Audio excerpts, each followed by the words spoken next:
Hello.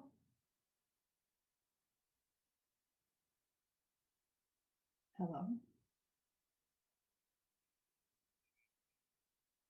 Hello, I've lost you.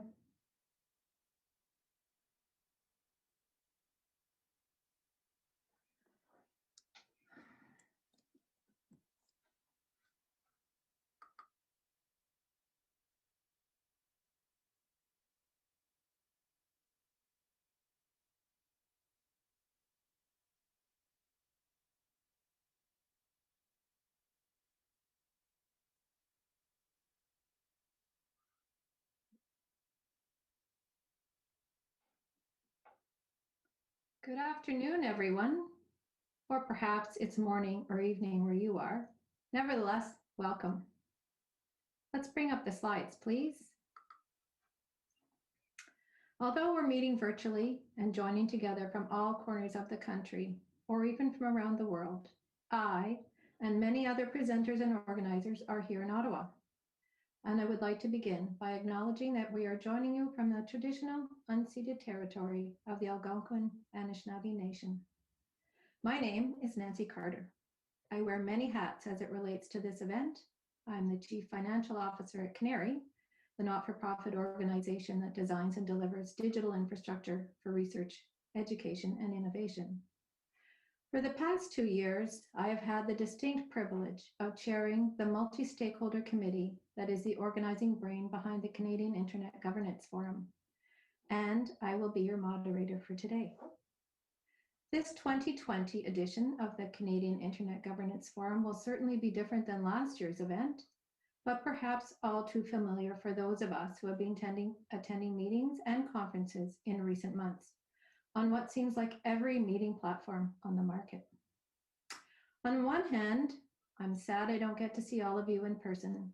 On the other, this fully virtual format does allow us to be more inclusive and welcome participation from our industry colleagues who might not have been able to attend an in-person out-of-town event, even in a non-pandemic reality.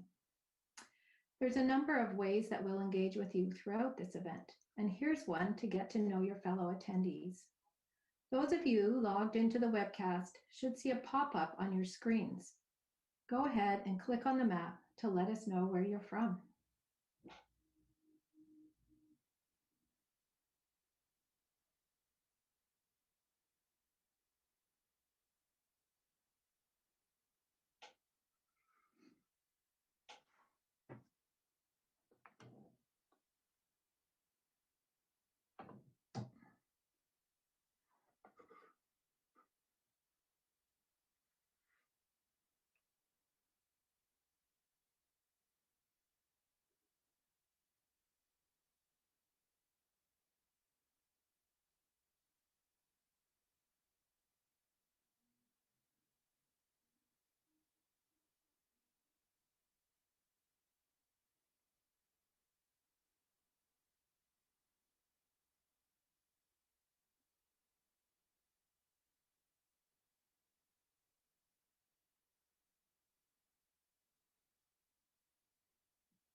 Are you all seeing what I'm seeing?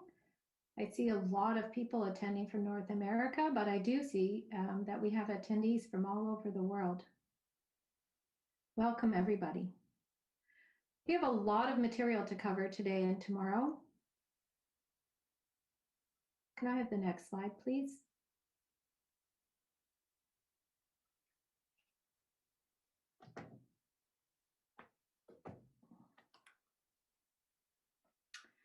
Before we get going, I will run through a few logistical notes. Most of you are joining us today via our interactive webcast. We are also streaming the CIGF via YouTube and Facebook Live. Can I have the next slide, please? Much of the event will take place in English, but a French simultaneous translation will also be available. For those of you on the webcast, if you're currently listening in English but would rather tune in on the French version, click on your initials in the top right corner of the web page and a drop-down menu will appear. Click on Set Language. A pop-up menu will appear, allowing you to navigate to the French site. Regardless of the language that you're listening to, you will be able to ask your questions to our speakers in either language. Could I have the next slide, please? Could I have the next slide, please? If you're joining via YouTube, just check out the Canadian IGF channel. Both language streams are available. Similarly, we have live streams in both languages available from the Canadian IGF Facebook page. Unfortunately, we won't be able to take questions for the speakers and panelists from participants on the social media streams. For those on the interactive webcast page, if you want to ask a question to a speaker or panelist, there is a tab labeled Questions on the left-hand side of the web page. Once your question has been submitted and approved, everyone will then have a chance to see your question and upvote those they like most. This way, the most relevant questions get asked of our panelists and presenters, and you all get to interact with the questions. You'll also note there's a chat option on the left side of the web page. Here's where you can interact with your fellow attendees throughout the panels and presentations. While we encourage discussions in our virtual room, we always encourage you to take this discussion outside the event and to social media. Use the hashtag for the event, hashtag CIGF2020. If you're having technical issues, click the Tech Support tab on the lower left side of the web page for troubleshooting options. This is the second edition of the Canadian IGF. This event brings together groups from across the Canadian internet landscape to address a breadth of critical issues related to internet governance, cybersecurity, and the roles of government, industry, and citizens in safeguarding this invaluable economic and social engine. The event is driven by a multi-stakeholder steering committee and is recognized as a national IGF initiative by the Global Internet Governance Forum, which was established in 2006 by endorsement of the United Nations as an outcome of the World Summit on the Information Society. I would like to highlight and recognize the excellent work of my colleagues on the Canadian IGF Steering Committee. I also want to thank the members of our program committee who did a lot of planning and outreach to build the incredible agenda we will enjoy in the next couple of days. You can find the full list of committee members in the CIGF Volunteer tab in the webcast or on the Canadian IGF website.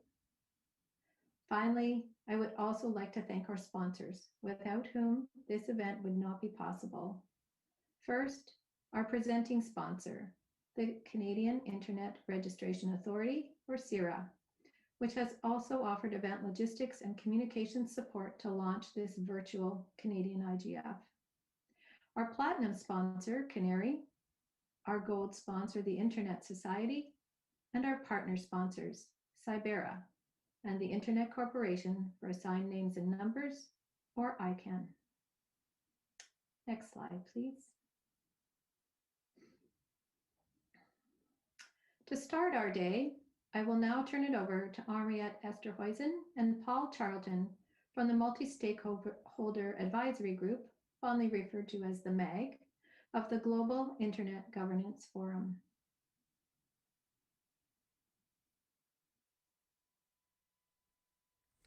Greetings from Johannesburg. My name is Henriette Esterhuizen and I am the chair of the Internet Governance Forum's Multi-Stakeholder Advisory Group. The IGF MAG is the group of individuals that come from all stakeholder groups all over the world that come together to channel input from the community through 2 annual open consultation processes, and on that basis designs the format and the content and themes of the annual IGF.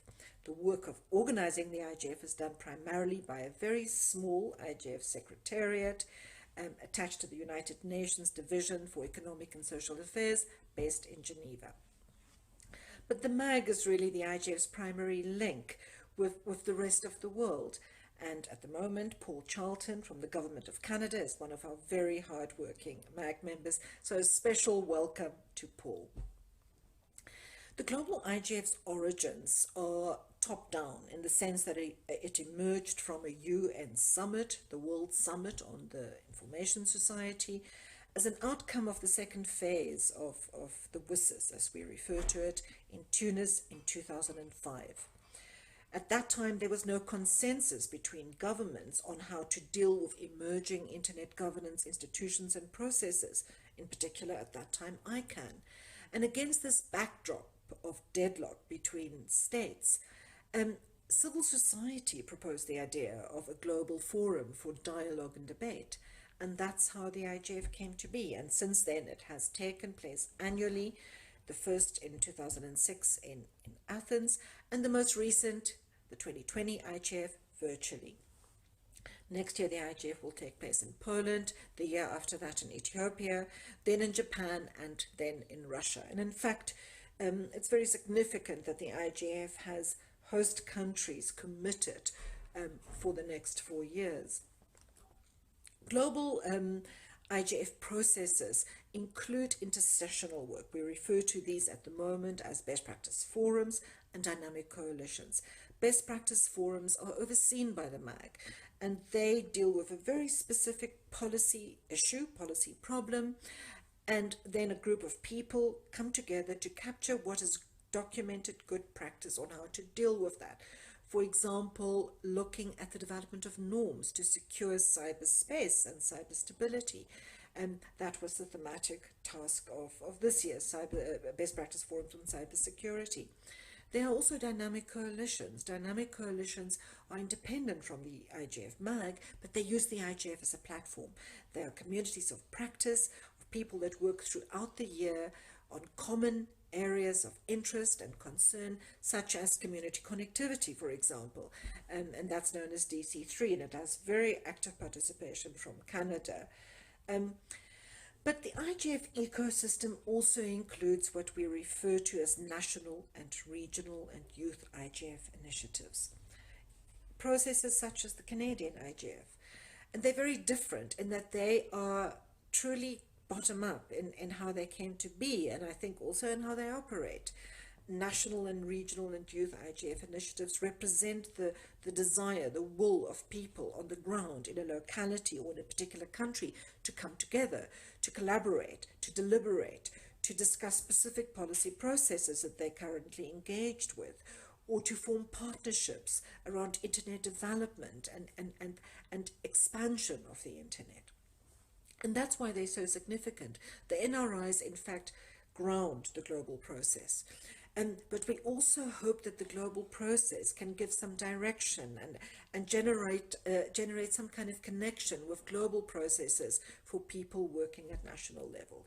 One such process is the current UN Secretary General's Roadmap for Digital Cooperation, an initiative which includes opportunities and challenges for the IGF, which has proposed the idea of an IGF Plus, a more enhanced IGF that has more impact, more policy influence, and stronger relationship with actual policy-making bodies.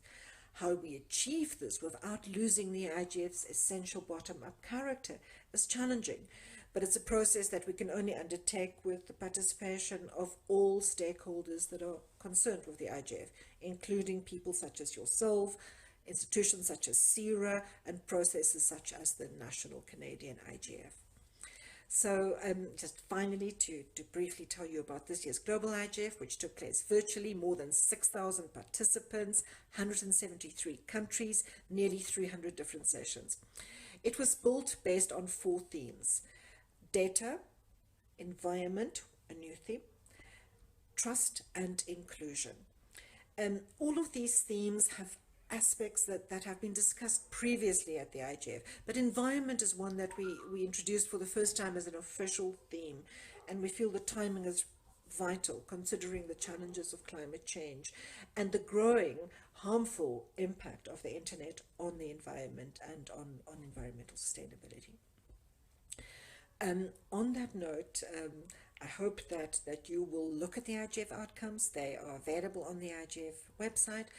And I commit also, on behalf of the Global IGF, to look at the outcomes from the Canadian IGF and to channel your feedback and input into the planning for the 2021 IGF, which will take place in December in Poland. On that note, I wish you an excellent event. Enjoy being together virtually and look forward to being together face to face again in the coming year. Goodbye. Hello, bonjour. My name is Paul Charlton, and I'm a Senior Policy Advisor with Innovation, Science and Economic Development Canada, or ISED. I'm also the Government of Canada representative on the Multi-Stakeholder Advisory Group, or MAG, of the Global IGF.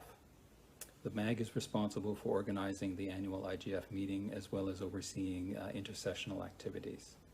I work with colleagues in ISED and a number of other Government of Canada departments to advance Canada's vision of an open, resilient, and interoperable internet governed according to the multi-stakeholder approach. We do this in multilateral bodies such as the UN, but also in multi-stakeholder venues such as the Internet Corporation for Assigned Names and Numbers, the Internet and Jurisdiction Network, and of course the IGF.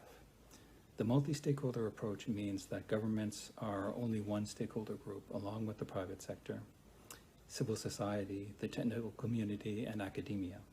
This reflects the open and decentralized nature of the Internet itself. In this context, the role of the government is to provide a legal framework and enabling environment. This includes a number of initiatives, but I'll just mention a few that relate to some of the issues that you'll be discussing this week at the CIGF. For example, the Government of Canada recently proposed legislation to overhaul our private sector privacy regime. If passed by Parliament, this legislation would enhance individuals' control of their data, enable responsible innovation, and provide enforcement and oversight. Alors que nous travaillons, vivons et communiquons de plus en plus en ligne dans cet environnement de pandémie, il est devenu évident que l'accès à l'Internet haute vitesse est plus important que jamais. Le gouvernement de Canada mobilise des milliards de dollars d'investissement pour combler le fossé lié à la connectivité. Par exemple, tout récemment, le Premier ministre a annoncé le lancement de fonds pour la large bande universelle qui a été élargi à un programme de 1,75 milliard de dollars. En outre, lors du FGI mondial de la semaine dernière, la ministre du gouvernement numérique, Joyce Murray, a participé à la séance principale sur le thème de l'environnement, qui s'est concentrée sur la gouvernance des données environnementales. La ministre Murray a expliqué le point de vue du gouvernement du Canada sur les questions telles que la propriété, la transparence, la vie privée et la sécurité relative à ce type de données. J'ajouterai que c'était la première fois qu'une ministre du gouvernement du Canada participait à une FGI, une étape importante. Toujours lors du FGI mondial, Affaires mondiales Canada a organisé un groupe de discussion pour lancer une déclaration commune de la Freedom Online Coalition sur l'intelligence artificielle et les droits de l'homme et explorer la question qui peut faire les gouvernements pour promouvoir les droits de l'homme et en ce qui traite à l'intelligence artificielle. Mon collègue Philippe-André Rodriguez d'Affaires mondiales Canada discutera de cette initiative avec vous lors de la séance de demain. I would add that even in internet-related areas where governments have lead responsibilities, they need the input, cooperation, and partnership of non-government stakeholders. This again underlines how important the multi-stakeholder model is and how important bodies like the Global IGF and the Canadian IGF are. The Global IGF and the Canadian IGF are both examples of the multi-stakeholder approach in action. They are both prepared in consultation with the community of all stakeholder groups. They both seek to address the most urgent internet governance issues, including this year the role of the internet in a crisis like the COVID pandemic. I and my colleagues in the IGF MAG are working with the community to strengthen and streamline the IGF and the outputs of its discussions. The IGF-sanctioned national and regional initiatives, like the Canadian IGF, are a vital and growing part of that community. There are more than 120 NRIs around the globe They play a critical role in feeding into the global IGF, not only during the annual meeting, but also during the intersessional work, which is proceeding all year round. I look forward to the Canadian IGF's contribution to this process. I wish all of you a productive meeting, and I look forward to meeting with you in person at future Canadian and global IGFs. Thank you.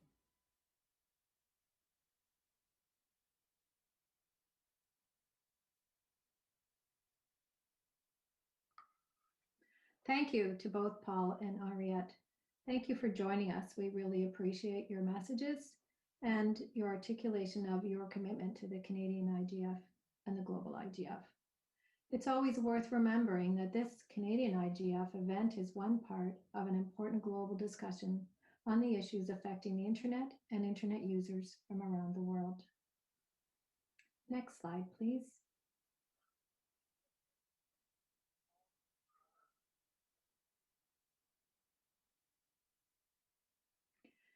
Now on to our first panel of the day, Policing the Conversation, Evaluating Different Approaches to Content Moderation.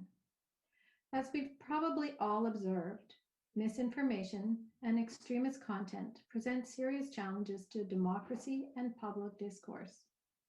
As conspiracy theories about COVID-19 circulate on social media platforms, there is a perception that the pandemic has accelerated production of online content meant to manipulate, deceive, or radicalize users.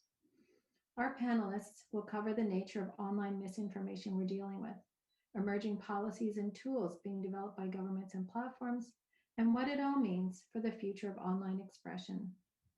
I welcome the session moderator, David Moscrop, a political commentator and author of Too Dumb for Democracy: Why We Make Bad Political Decisions and How We Can Make Better Ones. David's currently a Social Sciences and Humanities Research Council postdoctoral fellow in the Department of Communications at the University of Ottawa. Welcome, David. Thank you very much, and thank you to everyone joining us this afternoon or this evening, as the case may be. We've got a handful of great panelists and a lot of questions to get to. We won't be taking audience questions for this particular session because we've got so much to cover. You've heard enough from me. Let me get right to the panelists. I'll ask each of them to introduce themselves, say a little bit about their work and their affiliation, and then move on to defining the problem for us, talking about what misinformation, disinformation, and extremist content means as a problem, and how we might start to think about that before we move on to solutions. So I'd like to start with Susie Dunn of the University of Ottawa. Hi, everyone. Thank you so much for inviting me to participate in this conversation. As David said, my name is Susie Dunn. I'm a PhD candidate at the University of Ottawa, and I also teach there part-time. My dissertation research mainly focuses on the concept of technology-facilitated gender-based violence. So I'm really interested in the ways that technology is used to perpetuate violence against women, both on individual levels, such as intimate partner relationships, and in larger scale attacks we're seeing against women, such as the Gamergate campaign and other organized groups that are targeting women and trans folks. So when I think about the misinformation problem, I think I take a slightly different angle than it's typically thought about, because I think about it both from an individual misinformation perspective as well as a larger group perspective. So for my dissertation research, I'm looking at deepfakes and digital misrepresentations. And what I've been finding in my research is that when it comes to gender-based violence in intimate partner relationships, one of the trends that we're seeing is that people are creating misinformation campaigns against a particular person, typically an ex-spouse, in order to destroy their reputation online. And so they're creating fake dating profiles. They are creating deepfake sexual videos that misrepresent their sexual expression. They're creating fake websites that have both false content and private content that's been published. And so there's these really unfortunate misinformation campaigns that are happening against individuals. When I think of misinformation from a gender-based context outside of that, I think there's two other main areas of focus that I look at. First is hate groups. So when I think of groups like incels, we're seeing a real proliferation of incels. Just this week, we're seeing the trial of the incel man who killed 10 people in Toronto 2 years ago because of his feeling of frustration around not having sexual access to women. And I think incels promote misinformation in the way that they're promoting misinformation about women generally. And then the third area that I think of is the larger concept of truth and the breaking down of what we understand as truth. And in that, we're seeing these complex things such as the QAnon group who is spreading misinformation. And from a gender-based violence perspective, what we're seeing is they're diluting messages of extremely important information.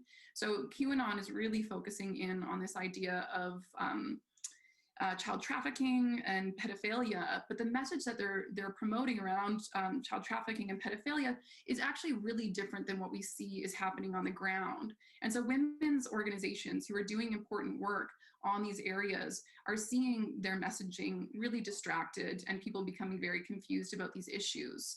So those are the three main areas of research that I'm looking into when it comes to misinformation. And I look forward to talking to everyone on the panel about more of that as we move forward. Thank you very much, Susie. So next up, we have Steve D'Air of TikTok. So Steve, you want to give us a rundown of how you understand the problem? Sure.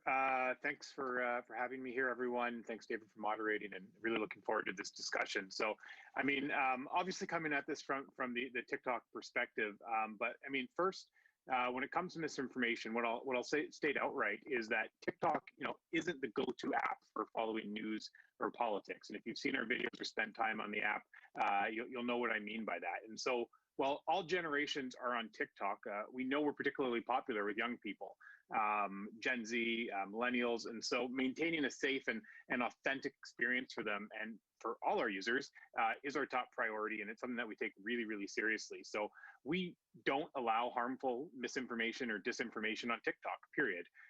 No matter who posts it. When we find it, we remove it.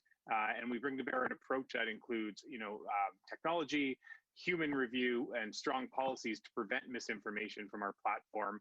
And we're constantly striving to provide a safe and authentic experience for our users. That said, it's a very serious concern, and it's a threat that's constantly evolving. And we know that we're never going to have a mission accomplished moment when it comes to stopping and countering misinformation or disinformation. So, we're continuing to engage with third parties and experts in this field to better understand how we could be doing this and to ensure that we remain a safe and authentic experience for our users. So this is a really important discussion, really important question. What industry needs to be doing, what's the role for government, and the idea and the issue of consumer choice too. So I'm looking forward to taking part in this today. Thank you, Steve. Next up, we have Fenwick McKelvey from Concordia University. Fenwick? Hi, thanks so much for having me here today. And it's really looking forward to this discussion. And thanks for Sarah and the members of the Canadian Internet Governance Forum for putting this together.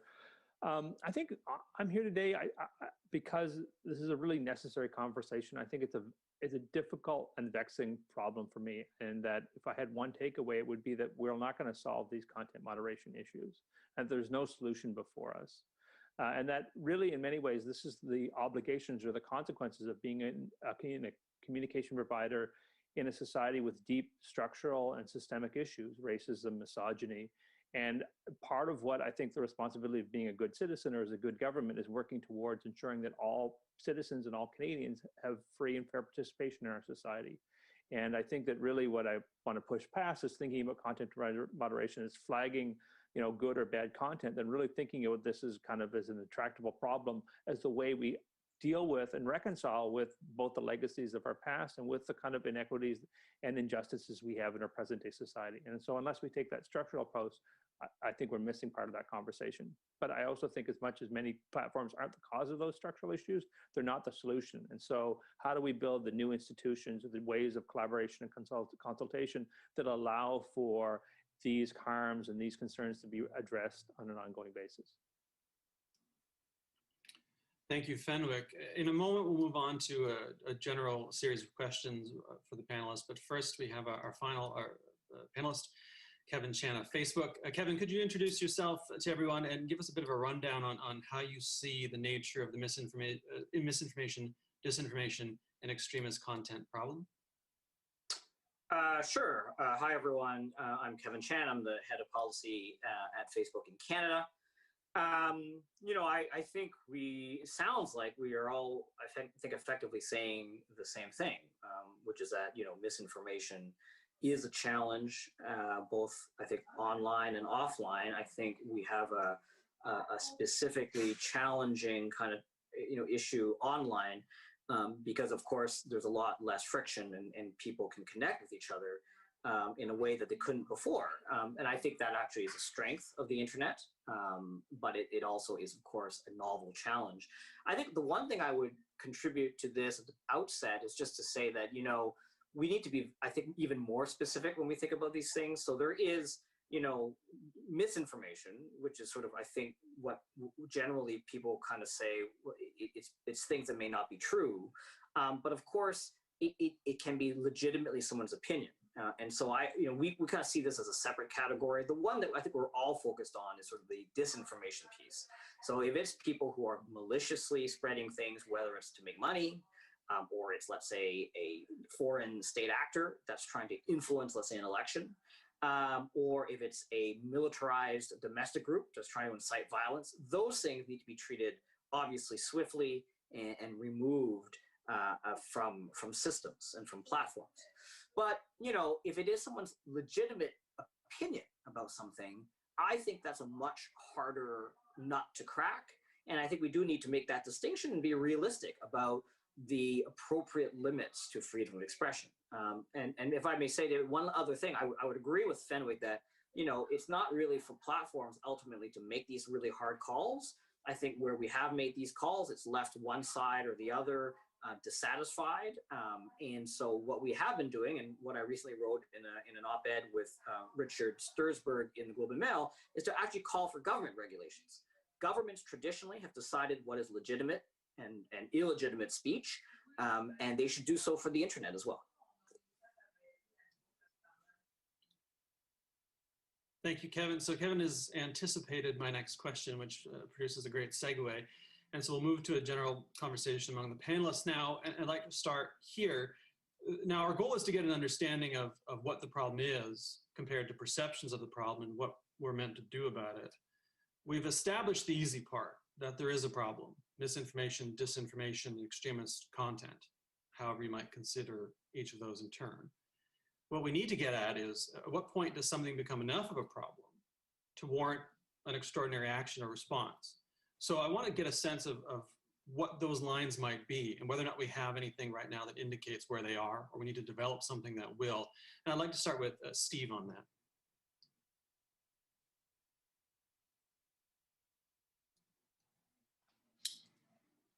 I knew I'd be the first one to do that. As I said, in the intro, TikTok takes a strong position, and that there's no place for misinformation or disinformation on our platform. And we have our community guidelines, which are posted publicly, and I encourage everyone to go to read them. They're in plain English, and they prohibit information that causes harm to individuals, our community, or the larger public. And so, it's that harmful mis or disinformation that we're removing. And this includes information that incites hate, causes panic, as well as, election, civic, or medical misinformation, which we're obviously seeing as an issue this year. So we take a very strong position on these issues, and we want to be the industry leader when it comes to user safety.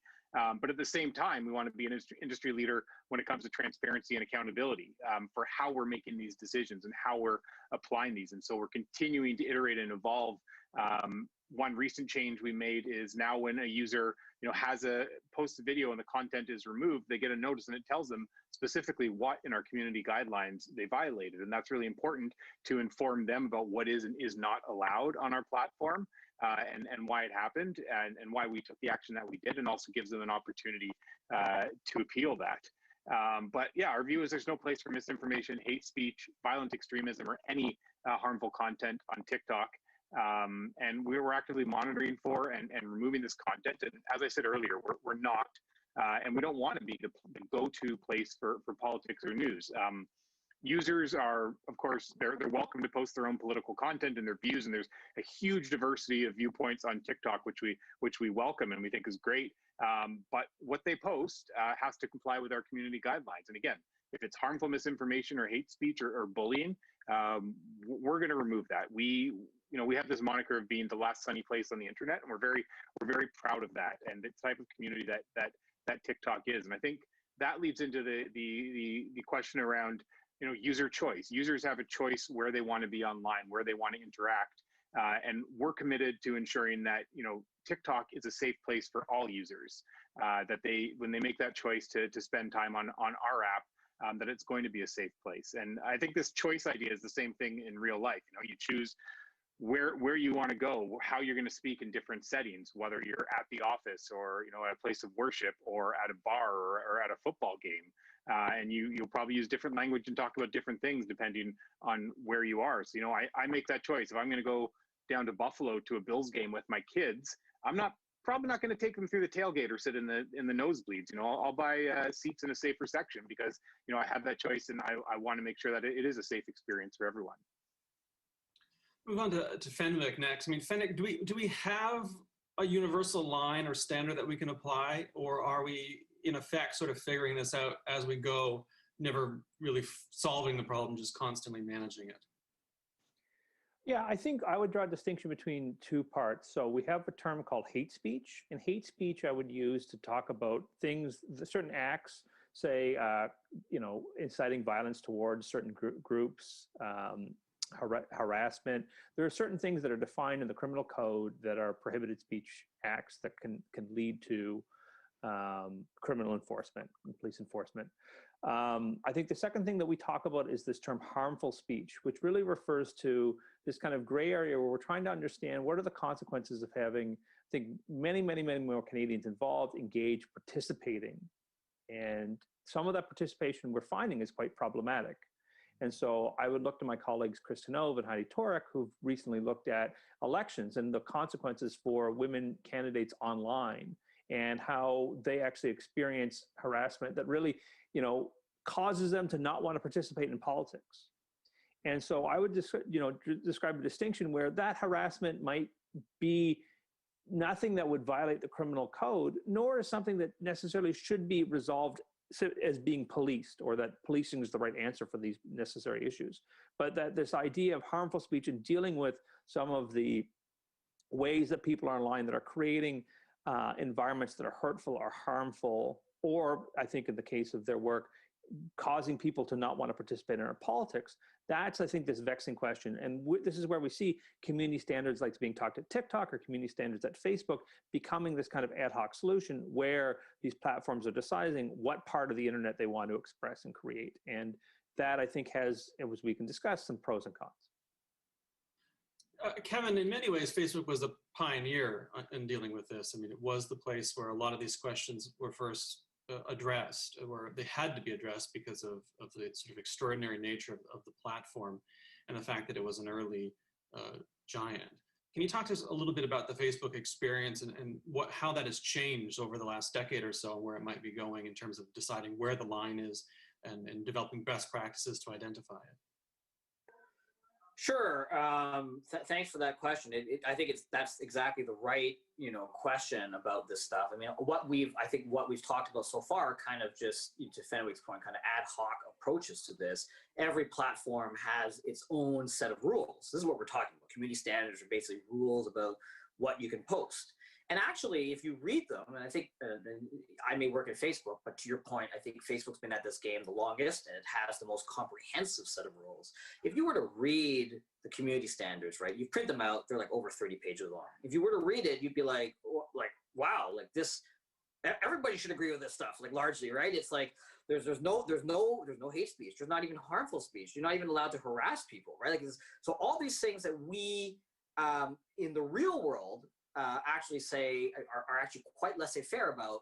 On the platform, our rules are already very strict about you can't harass, you can't you can't organize if it's for, if it's for sort of violent purposes, you can't, et cetera, et cetera. You can't have nudity on the platform, for example. I think the challenge is twofold, right? So one is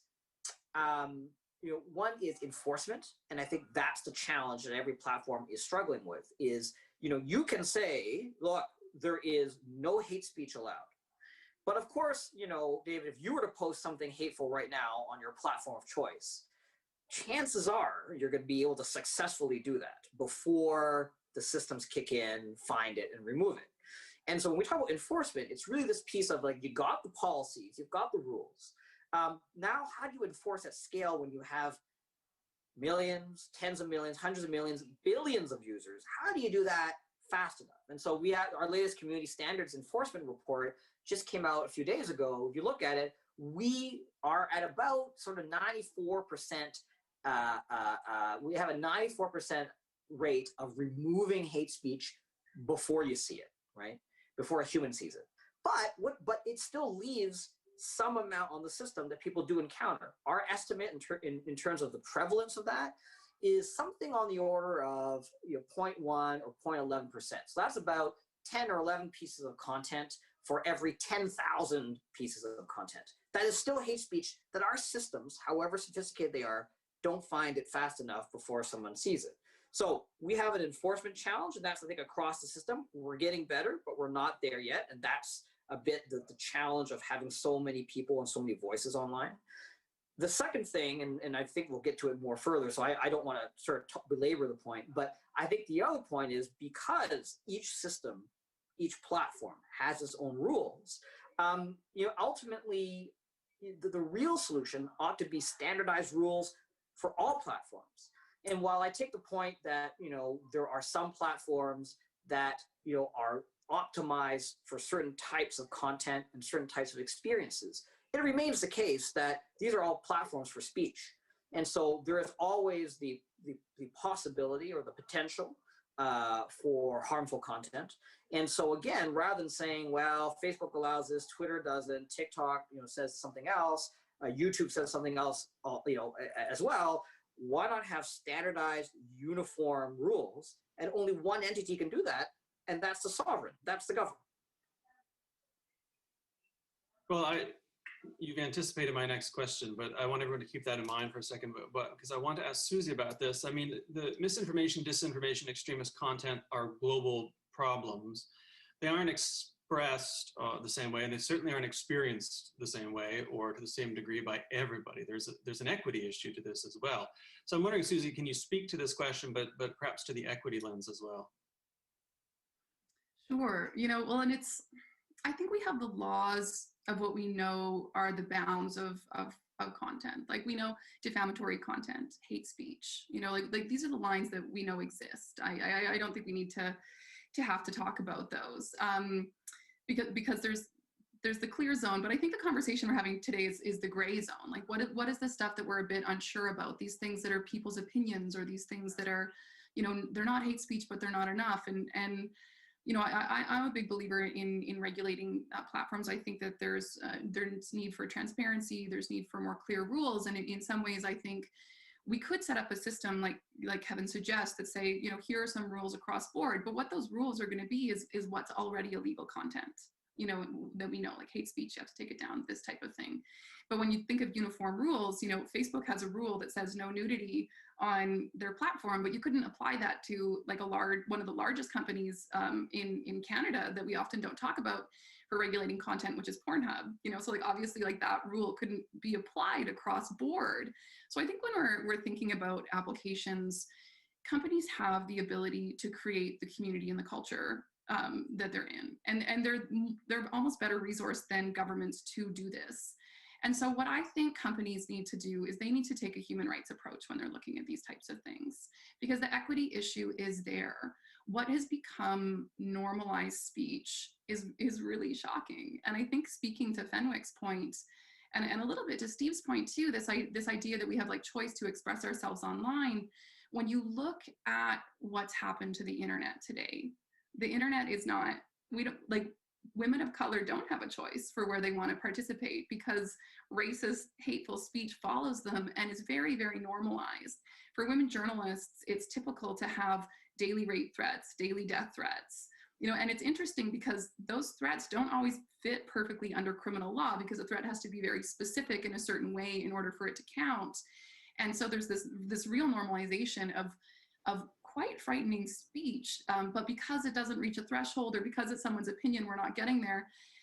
But I think we need to, again, look at the root causes of this and think about the power that we have beyond the law to create better communities. And I think we need to think about what are the ways that we can create spaces where women can talk about gender equality online without having, Gamergate be created about them and have a decade of trolls and haters follow them. These are some of the issues that we need to think about. And some of the groups that have existed in these spaces, I think, were clearly hateful groups and were not taken down. And depending on what group they're targeting, who's being targeted changes whether people are paying attention and demanding for these groups to be shut down. When we think about COVID and like people saying misinformation about health, all of a sudden there's this call to take content down, but there's been racist and sexist hate groups on these spaces for a long time, and it's much harder to get those ones down. So when we're thinking about these concepts, I think we need to think about the beyond the law, not just like what is illegal, what is legal, but what is it that we want in a larger society? And what are the roles, the moral roles and the financial roles that companies should have in regulating this type of content that proliferates awful stereotypes and hateful stereotypes about people? I mean, there's also significant jurisdictional issues and enforcement issues, and we haven't really even got to the nitty-gritty of enforcement. If you have a large democracy in a federation at that, then we get into problems of it happens in X, but you've got to enforce it in Y or Z. So I want to keep that at the back of our minds as we go on to the next question. I'm going to come to you first on this one, Fenwick. Let's dig into who should be doing the fixing work specifically. What is the role of government? What is the role of government regulators? And what is the role of private industry, both formally and informally, and how might they cooperate? And if there's time, we'll also get into how we might scale that to the global level, but let's, for the moment, at least focus on Canada. So Fenwick, going to you first, I mean, how do we divide that labor? Well, I think that it's a vexing question. I think I want to offer kind of 2 points of clarification. I think one, to just build on what Susie has been talking about, is that I think that the challenge for content moderation is not something, it's not necessarily proactive, but necessarily reactive, and trying to understand like the long histories of misogyny, settler colonialism. Those are the things that platforms, the places that people communicate, have to deal with and contend with. And I think that pushes and creates a challenge when we talk about this idea of something that can scale, because in many ways it's trying to understand what are the kind of the deeply rooted concerns and issues that we're dealing with, that I think as a society that aspires to ensure that everybody has fair and free participation, and the fact that that's been systematically neglected for often people of color and Indigenous peoples in Canada, that's in part, I think, that the challenge or where we need to come from in this space is that content moderation is a piece of that wider societal reckoning. And that's, I think, part of the kind of responsibilities of companies. When we talk about the issues, I think the challenge here is that we do have, I think, we have to talk about internet governance like a layered approach, where you have kind of the infrastructural providers and the service providers. And I think we have an uneven level of an awareness about who needs to be involved in this content moderation issue. And so in one sense, what companies we're talking about, are we talking about the ones that are providing the domain name system? Are we talking about ones that are providing hosting? Or I think a lot of this has been concentrated on the service providers, which by their own doing have a much more vested interest in cultivating content, promoting it, curating it, and so they're closer to it. But I think that you can think that in one sense, the challenge is what part of the industry and how do we understand the different parts of this that are part of developing the internet and deploying the internet, and what are the responsibilities? The second thing is, what paradigm do we think of this in? And I think the challenge for me, as someone who often thinks about this as a media policy issue, is that media policy is only one part of this. If you're talking about hate groups, many of them have very active lives offline. It's part of people's cultural lives. And so to think that we can ultimately isolate that to a problem is when they're on a smartphone, I think we're missing that complete picture. So I think the next step for me is then how do we talk about ways that offer a more holistic form of addressing specific concerns, misogyny against women, truth and reconciliation. Some of these ways might be a better way forward to trying to address this. Whereas what we have right now is attempts to, I think, shoehorn some of these things into existing regulatory structures, like the broadcasting system, or in some ways, like the discussions about what's the future of the CRTC, the Canada's Radio, Telecommunications and Television Commission. It always takes me a second to say it. You're tempting me, Fenwick, to go into a long digression about the CRTC and the Broadcasting Act. I will not. I will restrain myself with extraordinary effort, and try to stay on the point of who does this work. But keeping that in mind, because I think you're right that one of the challenges we're facing is that we've got a new and evolving medium and technologies that don't fit with old systems.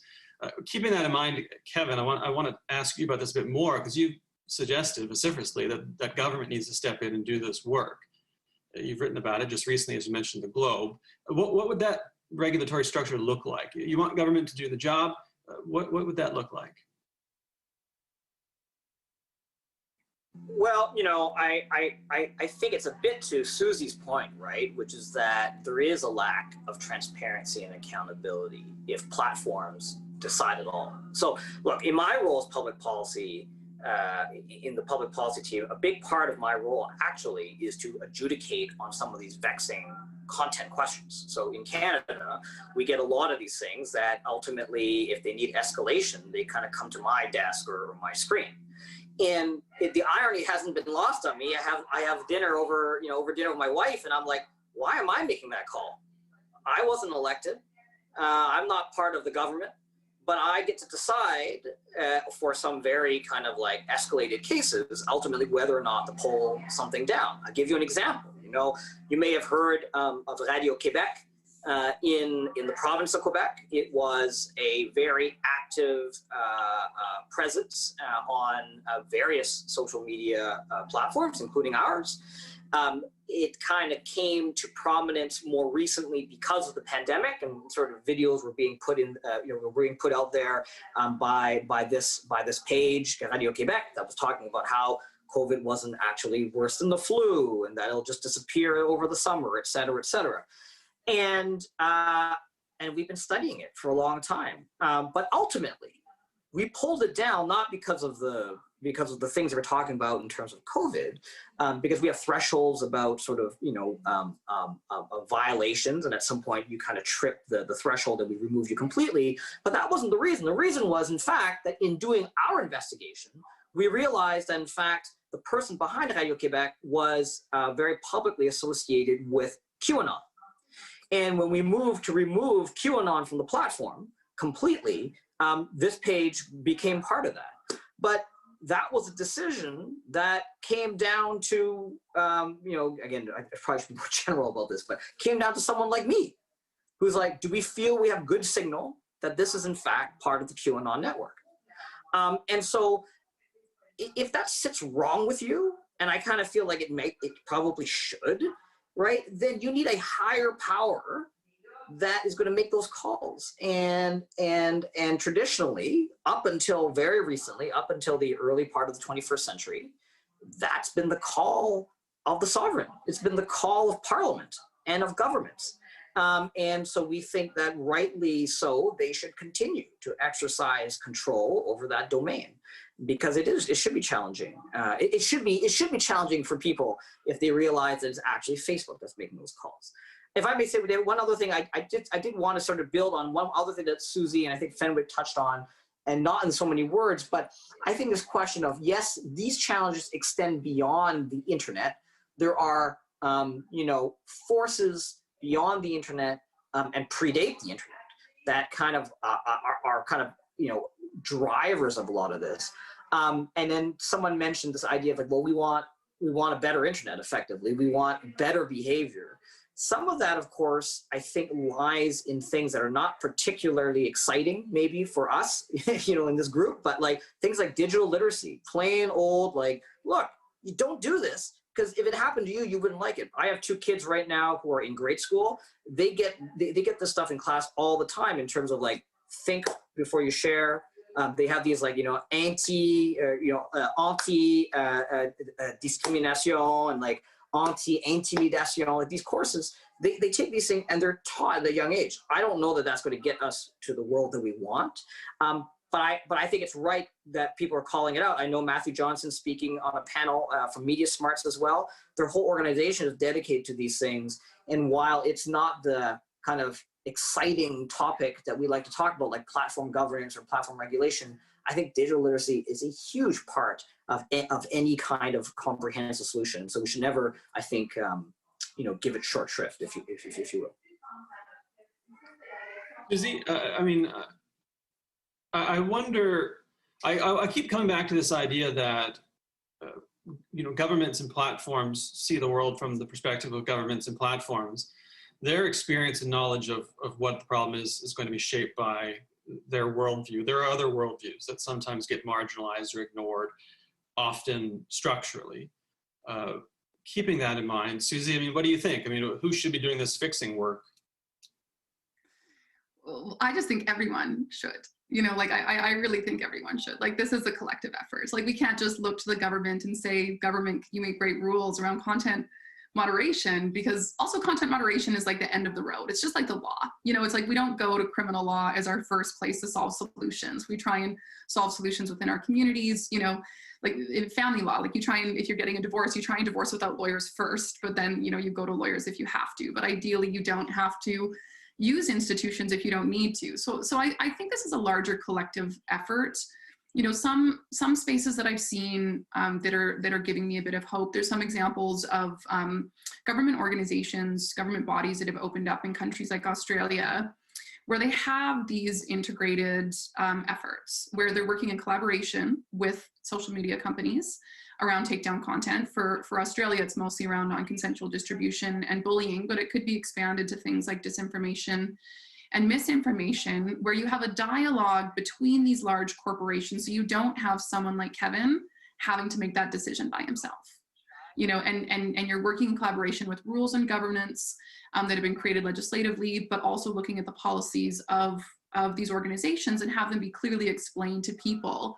But the point that you're making, Dave, that I think is really important is so often when decisions around content moderation are being made within a company or in governance, we're often not hearing from the people who are most impacted by it. And so trying to create spaces for where those groups that we know are being marginalized in digital spaces, both through disinformation and harassment, can have a space to speak up. I know in the gender-based violence world, there's a lot of frustration around reporting and how unclear it is and how challenging it can be, but also the same frustrations are faced within the legal system, where there's not simple solutions within the legal system as well too. And often some of the places that they're going to are community organizations that have cobbled together to figure out how to get content down, how to help, move around disinformation, all of these issues. And so from my perspective, I think what we need is community-based leaders that are talking to people who have lived experiences with being harmed by disinformation and misinformation. And those people should be a part of this larger conversation that's happening, feeding up towards regulation. But then as Kevin was saying, this is something that we need to change societally. So we need education, we need research, we need dialogue on this. Because when we're looking at groups like incels or QAnon, and they have these messages that are based in these familiar messages, like the messages that QAnon is passing and the messages that incels are passing on are familiar messages. They're rooted in all of these structural issues that we have. And so we need to figure out how to get to the core of that issue through education, through research and community work. So I do think this is a collective effort, and I don't think we should see ourselves separate from social media companies. Like, we are participants in social media companies. We play a role in them as, in the same way that we play a role in government. And so I think finding ways to combine education, regulation, and social media companies like corporate responsibility to creating safe and good worlds where people can not absolutely express themselves, but feel at least safe to express their opinions. And Steve, can you speak to this perhaps with reference to your experience at TikTok and what the preferred approach of the company happens to be? Sure, and I mean, I agree a lot with what Susie was saying about everyone having a role here. That it's you know the role of government, industry, civil society, users. You know, obviously we know the federal government is looking at this issue. They've said multiple times that they're going to bring something forward when it comes to hate speech and online harms. And you know, we've had productive conversations with them, explaining what TikTok is and you know how our community guidelines work. But you know, I think it's really easy to say, "Oh, government, you should make the call on this, do it for us." But that's simplifying the ability of government to do it. You know, we're assuming that they're equipped to do it. You know, they need to understand how we work and how we make these decisions, and you know how our algorithms and our code and our moderation practices work. TikTok, you know, so we actually came out as a company in the summer and said we think there is a role for government to have oversight of how our algorithms work and how we do content moderation and you know how our code is set up. And so we've set up what we call a transparency center that policymakers, regulators, experts, civil society can go to. It's you know, COVID aside, it's supposed to be a physical location where they can come and it's secure area and see you know content moderation and look at our code, see how our algorithm works. We're doing a digital version of that right now. And I'm working on, you know, making sure we can get some Canadian regulators and policymakers in soon to see that, and it really deep dives on how our algorithm works and why you see which videos you do when you load up your For You feed on TikTok. So, I mean, there's definitely a role for government to play here, but we need to make sure they understand, you know, what they're dealing with. This is something that's new for them, and they need to be equipped to make those decisions and to set out those guidelines if they're going to do that. You know, but I think there's also a need for industry to step up. We need to be working better together as platforms, as well as informing the government. So just, you know, as an example, there was a really disturbing video that was posted online this fall of an individual committing suicide, and it propagated from one platform to another to another. And I think that, you know, exposed a gap in how platforms work with each other. Right now, there's no industry-wide approach to violent suicide or self-harm videos online. So, you know, our CEO came out afterwards and wrote to a number of other platforms and sites and said, let's set up this MOU, this agreement between other content and social platforms so that we can warn each other when this type of violent suicide, self-harm content is posted. That would allow us to significantly reduce the chances of people encountering that online. You know, it's something that seems really simple. Like, you know, police forces do this. If there's a crime ring, if there's a bank robbery ring happening in one town, well, the police chief might call his counterpart in the other town and say, hey, this is happening, look out for this guy. But right now there's no industry-wide approach when it comes to those types of videos. So I think there's a lot we can do, and everyone has responsibility here. I want to build off of that. We've got about 17 minutes left, and I want to respect the time. So we'll spend a couple minutes on this question, then go to our final question, which I'll give you a second to think about. It's going to be, what does all of this mean for the future of expression online? But before we get to the expression question, I want to build off of this. You know, how would government regulation, or perhaps would government regulation, improve the speed and effectiveness of content moderation? And you know, is that enough, or do we need to take an approach like you're talking about, Steve, where there's a sort of rapid response across platforms that they do internally? Or do we think that government legislation is somehow going to not just provide better rules and regulations, but actually induce capacity to respond to these challenges quickly and effectively? And I want to start with you, Kevin. Sure, that was a lot of questions there, David. You can pick and choose whichever you'd like. No, but let me try to hit on a couple of things. I mean, look, just a slight correction. I mean, I think, just so that your audience also knows, there are industry bodies that do meet on some of these things. So for example, the most developed, I think, is on terrorist content. So there's something called the GIFCT. I always mess up the acronym, but it's like the Global Internet Forum against Internet something, or terrorism or something. Anyway, look it up, GIFCT, GIFCT.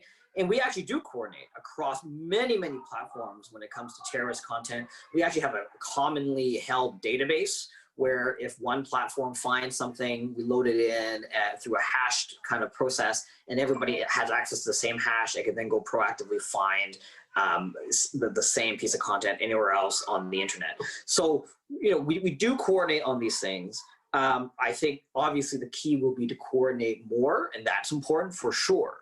And we did some of that, I think, even for kind of some of the election things that we know about in the U.S. But I do think that coming back to the common challenge, it is going to be some kind of government level setting. I know somebody from the audience asked, and you just re-upped it, this question about like speed. Speed is a hard one, because I mean, I guess my position and our position, I think, would be like, well, if something is illegal, it should be gone. There is no, like we should be faster than, like it shouldn't sit, right? If we've all made the determination, if the government has made the determination that something's illegal, it should be off the platform.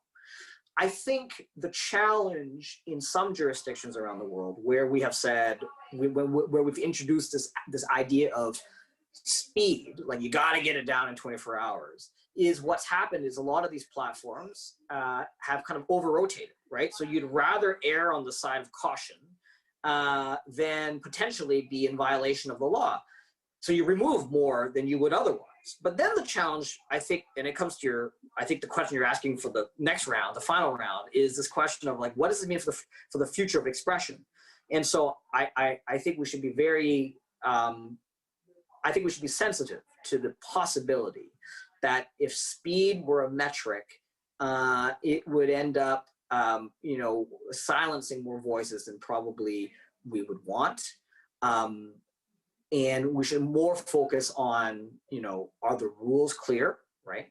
And then are we working to systematically remove it, which is to say, are we reducing the prevalence, right? So at any given moment, on any platform, how much harmful or hateful content or illegal content is there? And we should be always constantly driving that towards, well, I don't think we'll ever get to zero because of the law of big numbers, but we should try to get as close to that as possible. So I think prevalence is a more interesting measurement. Speed, I think, has these kind of expression risks that I think are very real, and we've seen them play out in other jurisdictions, and I think we should be mindful about them. Fenwick, what do you think? I was just going to say, I think it's important to draw a parallel between speed and effectiveness. And I think that really, if we're talking, I think we should be talking more about effectiveness, because we're dealing with, how do you actually lower the likelihood that someone will commit a violent act if they disagree with somebody? And I think that the way we can go towards effectiveness, to me, is better coordination in some ways, trying to think about how you can coordinate between different platforms as well as with civil society, as Susie said. I think that's a bigger challenge I'd like to talk about in the last question. I will say that one of the things that was put forward as an idea years ago by myself and Chris Tanove and Heidi Torek and Kevin, you might be laughing, but we talked about this idea of a Moderation Standards Council, which is this idea of how do we create an institution where civil society, government, social media companies can get together on certain issues and discuss as a co-regulatory approach. And we put that out in 2017. I still think that remains a really viable option. It's not a Broadcasting Standards Council. It's something different. And yet I'd really like to see some more consideration of that issue, because I think it tries to talk about this idea that it doesn't lie in any one company. It's a shared responsibility. That's the nature of a democratic society. How do we work on this together to advance these goals? I think that you can think that specifically about recently a man tried to perform a citizen arrest on Jagmeet Singh. And he was harassed on Parliament. That video was being shared on Facebook. That was also on YouTube and Twitter. And so how do you think of that being shared? They also had a domain name and a website. How do you talk about that group? And that person then was let off by the RCMP. So here you have, I think, a very clear instantiation of a targeted threat against a Canadian politician or a concern, and that certainly didn't elevate and escalate. We can all be thankful for that. But how do you talk about getting these people together to talk about that shared problem? And I think you can talk about misogyny and harassment of women, especially girls online, as being another kind of very well-known problem area that we really need to move the needle on further. Where do we create those public institutions that allow for those conversations, that research sharing, that knowledge sharing, to make those changes possible?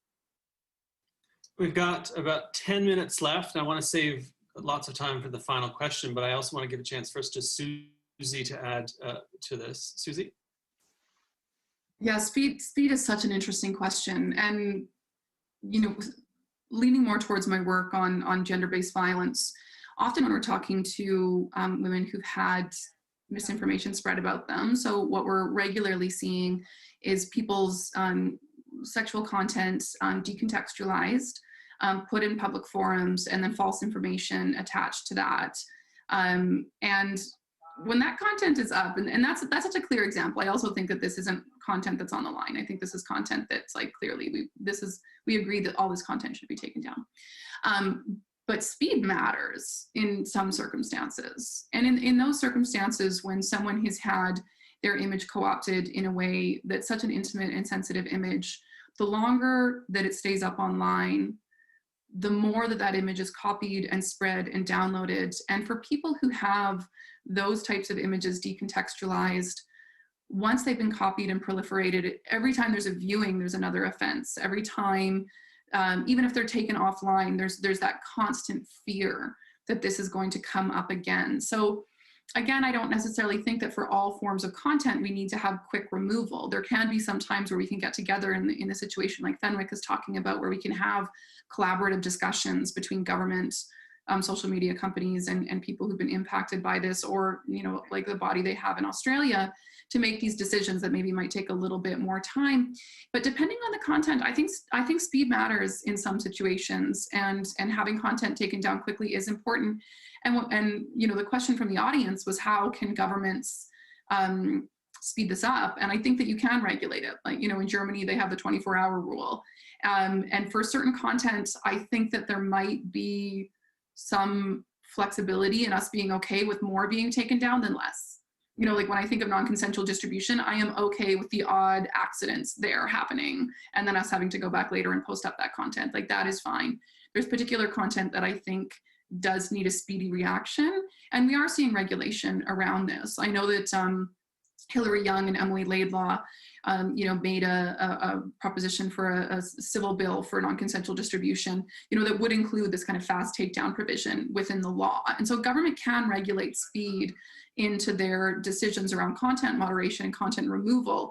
But I think for the content that we are asking to be taken down quickly, it has to be the most sensitive content. It has to be the content that is most likely to put people at risk, the most likely to cause additional harms in the future if it's not taken down. And I think that there are some circumstances where I am okay, and I think we should be okay with taking too much rather than not enough. But I think that doesn't apply to all harmful content. I'm going to move to Steve now, and then Kevin's got a quick addition, and then we'll move on to the final question. So keep that final question in mind. What does all this mean for expression online? Each of you will have about 90 seconds to summarize the nature of that extraordinarily difficult problem that we've been grappling with in some sense for several centuries. So no pressure. But let's go to Steve, and then we'll finish off with Kevin before moving on to that. Sure, I'll try and be super quick because I'm interested to hear everyone's answer to the last question.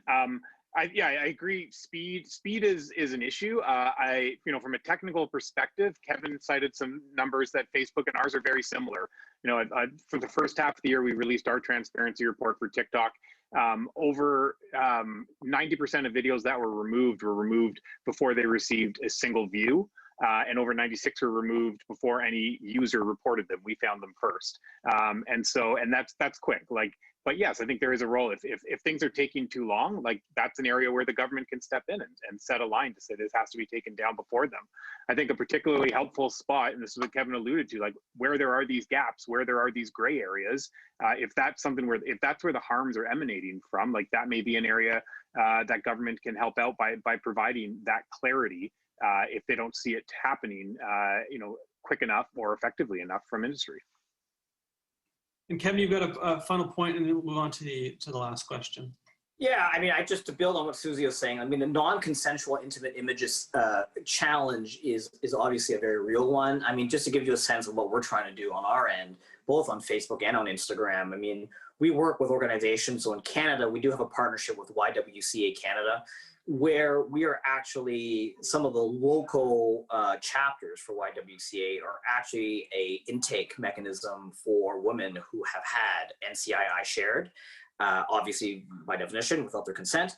And so what happens is if they come into a local YWCA that's participating in this pilot, and they, you know, and they share the image that they believe to have been shared inappropriately and without consent, There's a way for YWCA now to onboard that into our hashed database where we can not even look for it and pull it down, but we can block it at source. So if someone, once we have a template of that, if someone tried to share it again on any of our surfaces, we would just recognize, that hashed image and prevent the person from even sharing it. So I think, to Susie's point on things like NCII and terrorist content, we want to get so good that nobody will even see it, right? So let alone, sort of the having it sit around for days. These things are challenging. They are a violation of our community standards.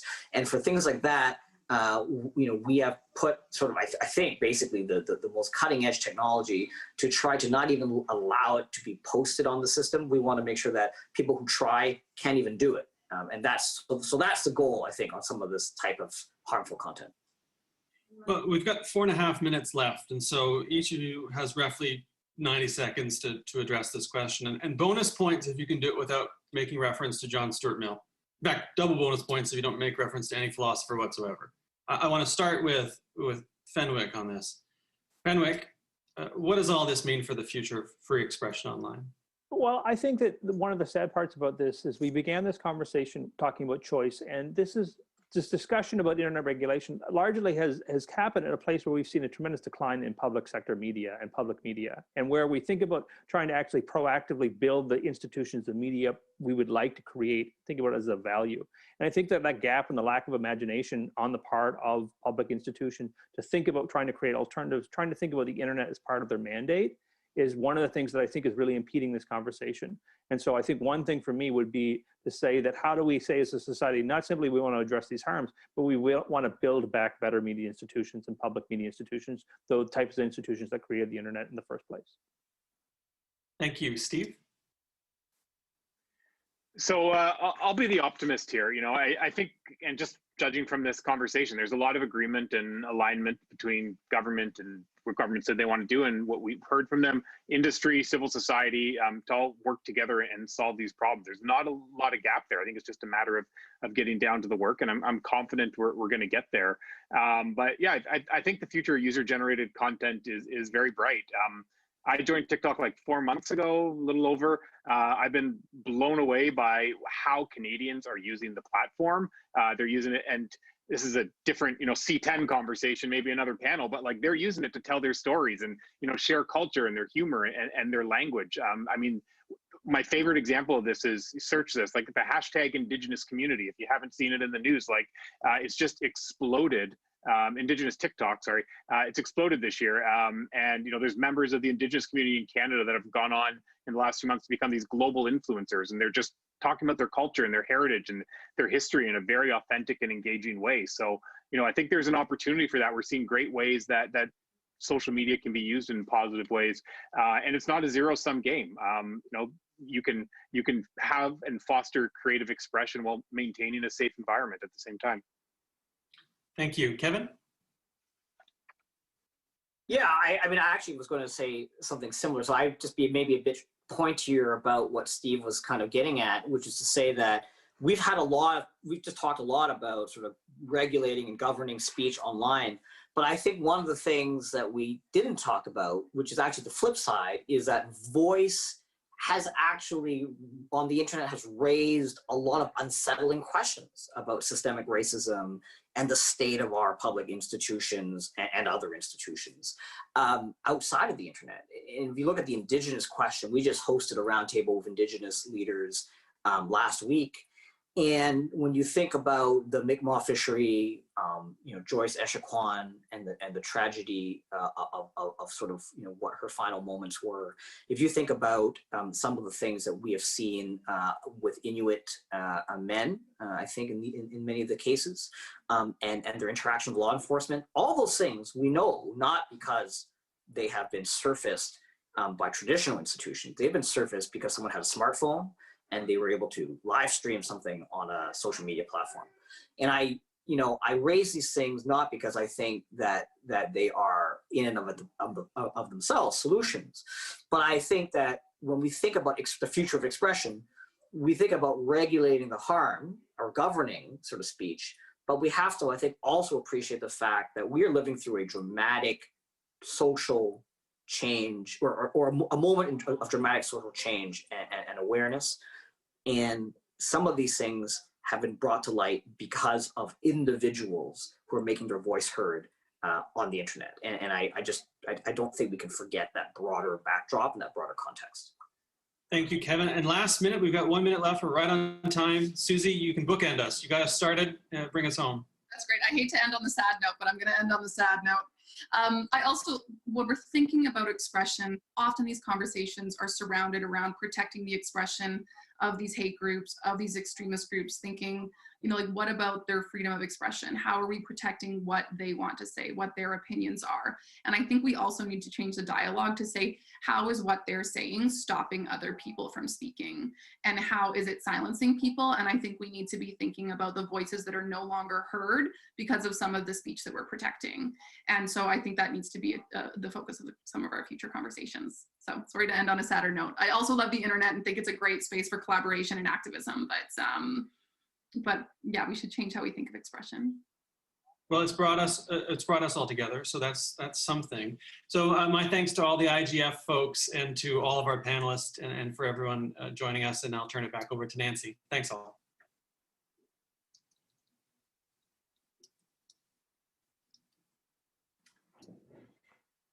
Thank you, David. And thanks to our panelists, Susie, Fenwick, Steve, and Kevin. You've clearly articulated that myth or disinformation is a challenge, speed is critical in some cases, and you've aligned on the fact that solving the challenge is everyone's responsibility. A great discussion to get us going about something so timely in today's reality. Next slide, please.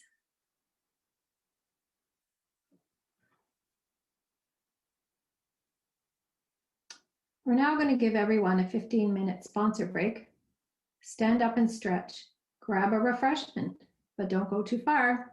I'd like to invite Katie Jordan and Hussein Badran from the Internet Society, or ISOC, to lead us in a discussion about the Internet way of networking. Over to you, Katie. Thank you very much, Nancy. And thank you to everyone who is sticking around for this break and to all of our speakers in the last session. I know I learned a lot from that, and I'm really excited that this sponsor break is following your session because I think there's a lot of ties between the discussion we just had and the internet way of networking. So my name is Katie Jordan, and I'm a senior policy advisor at the Internet Society, and I'm also our global project lead for what we call the Internet Way of Networking project. And I'm very excited to be speaking with all of you about this today.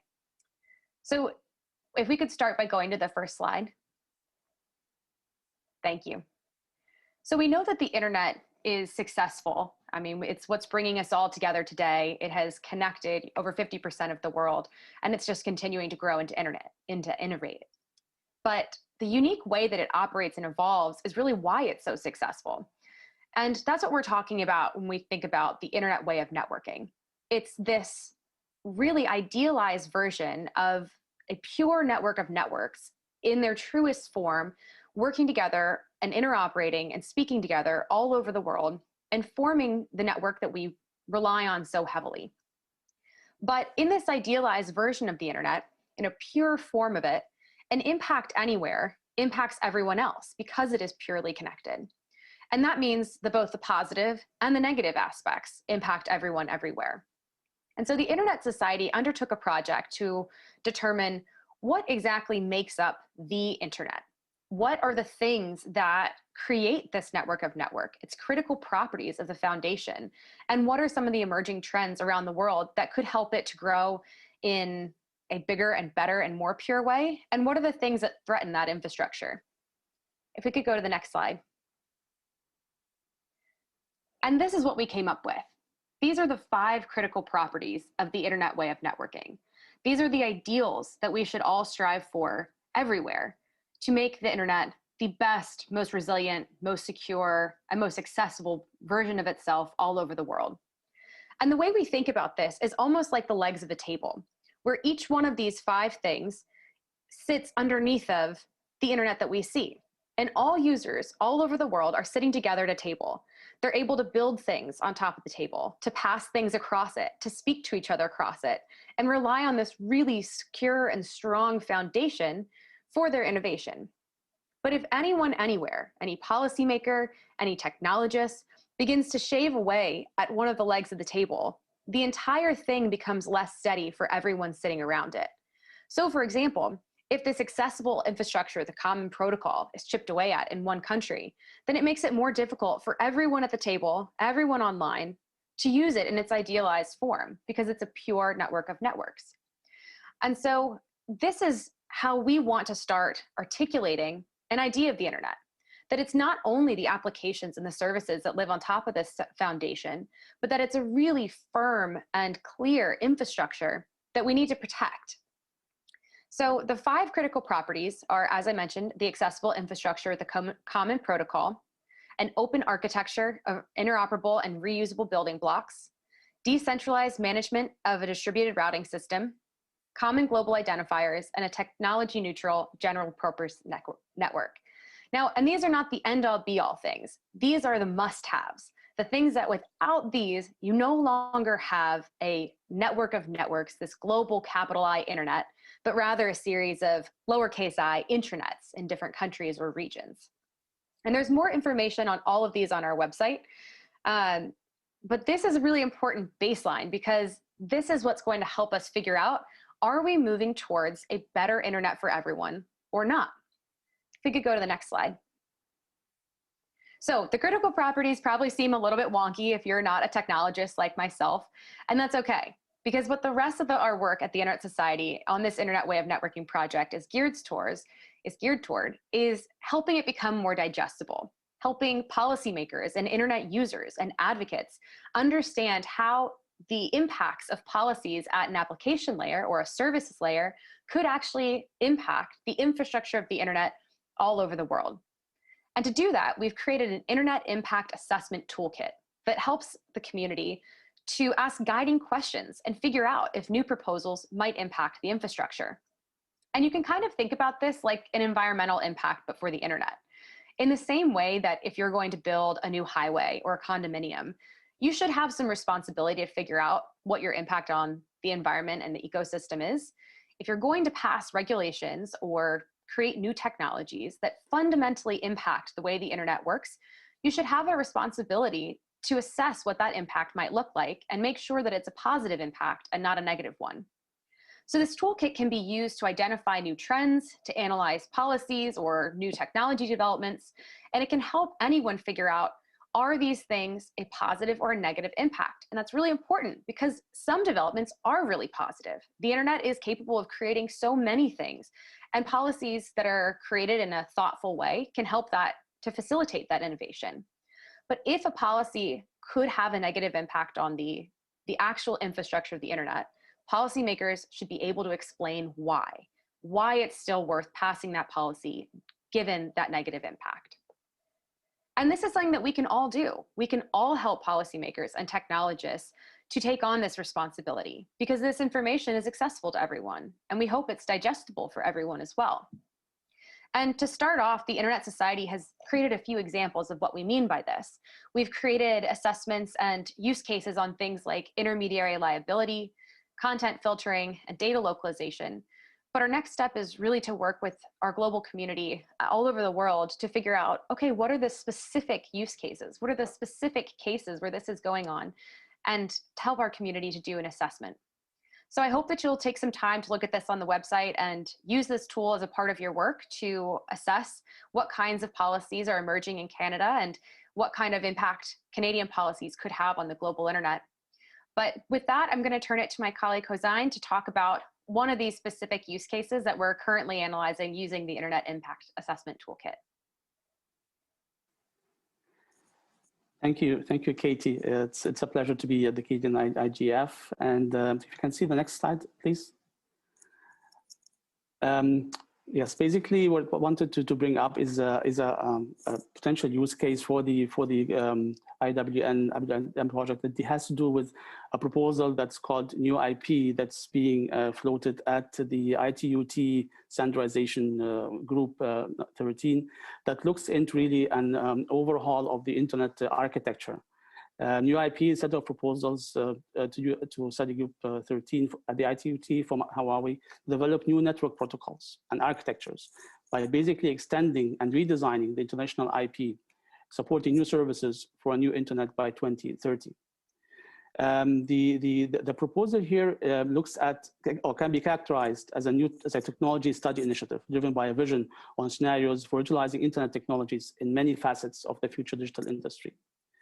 As a research initiative, it is centered on study areas that address aspects of the internet data plane, as well as associated architecture technologies and protocols. Specifically, this proposal looks into modifying, as in its current form, looks into modifying the IP layer by providing what we call flexible length addressing and semantic addressing. Hence, the address of the IP packet will be flexible instead of fixed as it is today in IPv4 and IPv6. It also provides support for heterogeneous networks. A term for it is used as many nets. Time-sensitive services will be supported, what we call deterministic services, as enhanced security, high end-to-end throughput, and more specific forwarding operations that are endpoint definable. So basically, the key point in this kind of proposal of new IP, which is today called also future vertical communication networks, is to redesign the IP layer, the underlying layers, and allow for more services based on flexible kinds of addressing. This kind of proposal, although it has some nice buzzwords associated with it, high throughput and deterministic services, which can, by the way, be supported today by the existing internet, has some key worries that come out of such a proposal. If you try to deploy a new global architecture with a new IP layer, there is a danger of interoperability with existing infrastructure that comes into place. And we know that the IP protocol has been designed historically by the IETF, who has the expertise to develop and is developing new iterations and capabilities in layer 3 and layer 4 protocols, as well as in time-sensitive services at lower layers. This kind of interoperability issue has the danger to cause a fragmentation of the internet. As we have heard from Katie, keeping the internet global and reachable on a global scale is one of the key attributes of a global and scalable internet. So internet fragmentation is certainly an area or a trend that we'd like to avoid. As well, historically, innovation and standards have been developed in an incremental manner, basically evolving existing technologies, not revolutionizing what's coming up, something completely new and backwards incompatible. So backwards compatibility as well as innovation that comes in an incremental fashion, what we call also building blocks, is key to have a scalable, interoperable, and open internet. In addition, one of the concerns is that this kind of infrastructure that exists today, lots of capital investment has been done by the private sector, by private service providers, by governments to deploy end-to-end services to its citizens on a global, on national, regional, and global scale. So this kind of investment would be threatened if a new protocol is deployed that has issues with backwards compatibility. At the same time, lack of deployment on specific features, for example, time-sensitive services, does not mean that the technology is not there to deploy these. But as we know, when service providers look into deploying new services, they have to assess market demand. Is there a return on investment? And then a technology can be deployed. Service providers don't deploy technology for the sake of new technology. So looking at market demand, as having it as a driver for new innovation is key. And this is what is lacking clarity in this kind of proposal. And we see this proposal also selling future technologies against current network services. So you look at kind of the services that are being envisioned is AR or VR, augmented services, which can be supported today on existing infrastructure, but its rapid evolution in terms of adoption perhaps will need some further investment in network capabilities and capacity. Does not mean that the technology is not fit, but it has to be scaled in order to accommodate higher bandwidth requirements. One area of concern as well is that delay with geometric services, delay targets that are being envisioned by this kind of proposal look into the area of microseconds, end-to-end delay on a global scale. Studies of propagation delay have shown that microseconds can be achieved only in a span of 150 or so kilometers, given the speed of light. Even with newer technologies where you can send traffic through vacuum and achieve a 50% improvement in delay, so 200 or 250 kilometers is a maximum span. So looking at regional networks, not end-to-end global scale architectures. So from that point of view, there are certainly concerns with this kind of proposal, and it needs to be looked at very carefully. The use cases that are being proposed from this in this proposal look into massive IoT deployment, which is happening today. And as I mentioned, VR, AR capabilities, in industrial sector deployment, like manufacturing sites, deploying smart devices in manufacturing sites. So these are, again, our cases are deployed with current technologies, and they're really looking into optimized networks that work on the layer 2 and layer 1 and layer 2 sites without looking into higher layers. Hence, it can be still developed and can be still addressed with specific optimization on network on a regional scale.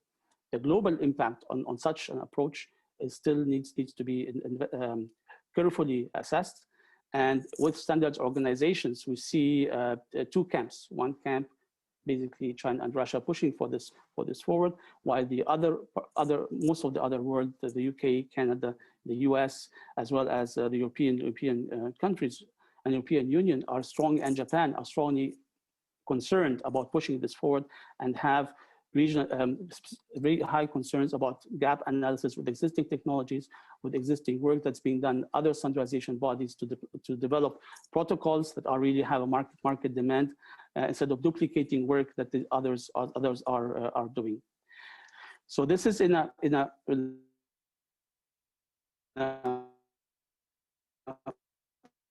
quick summary, really.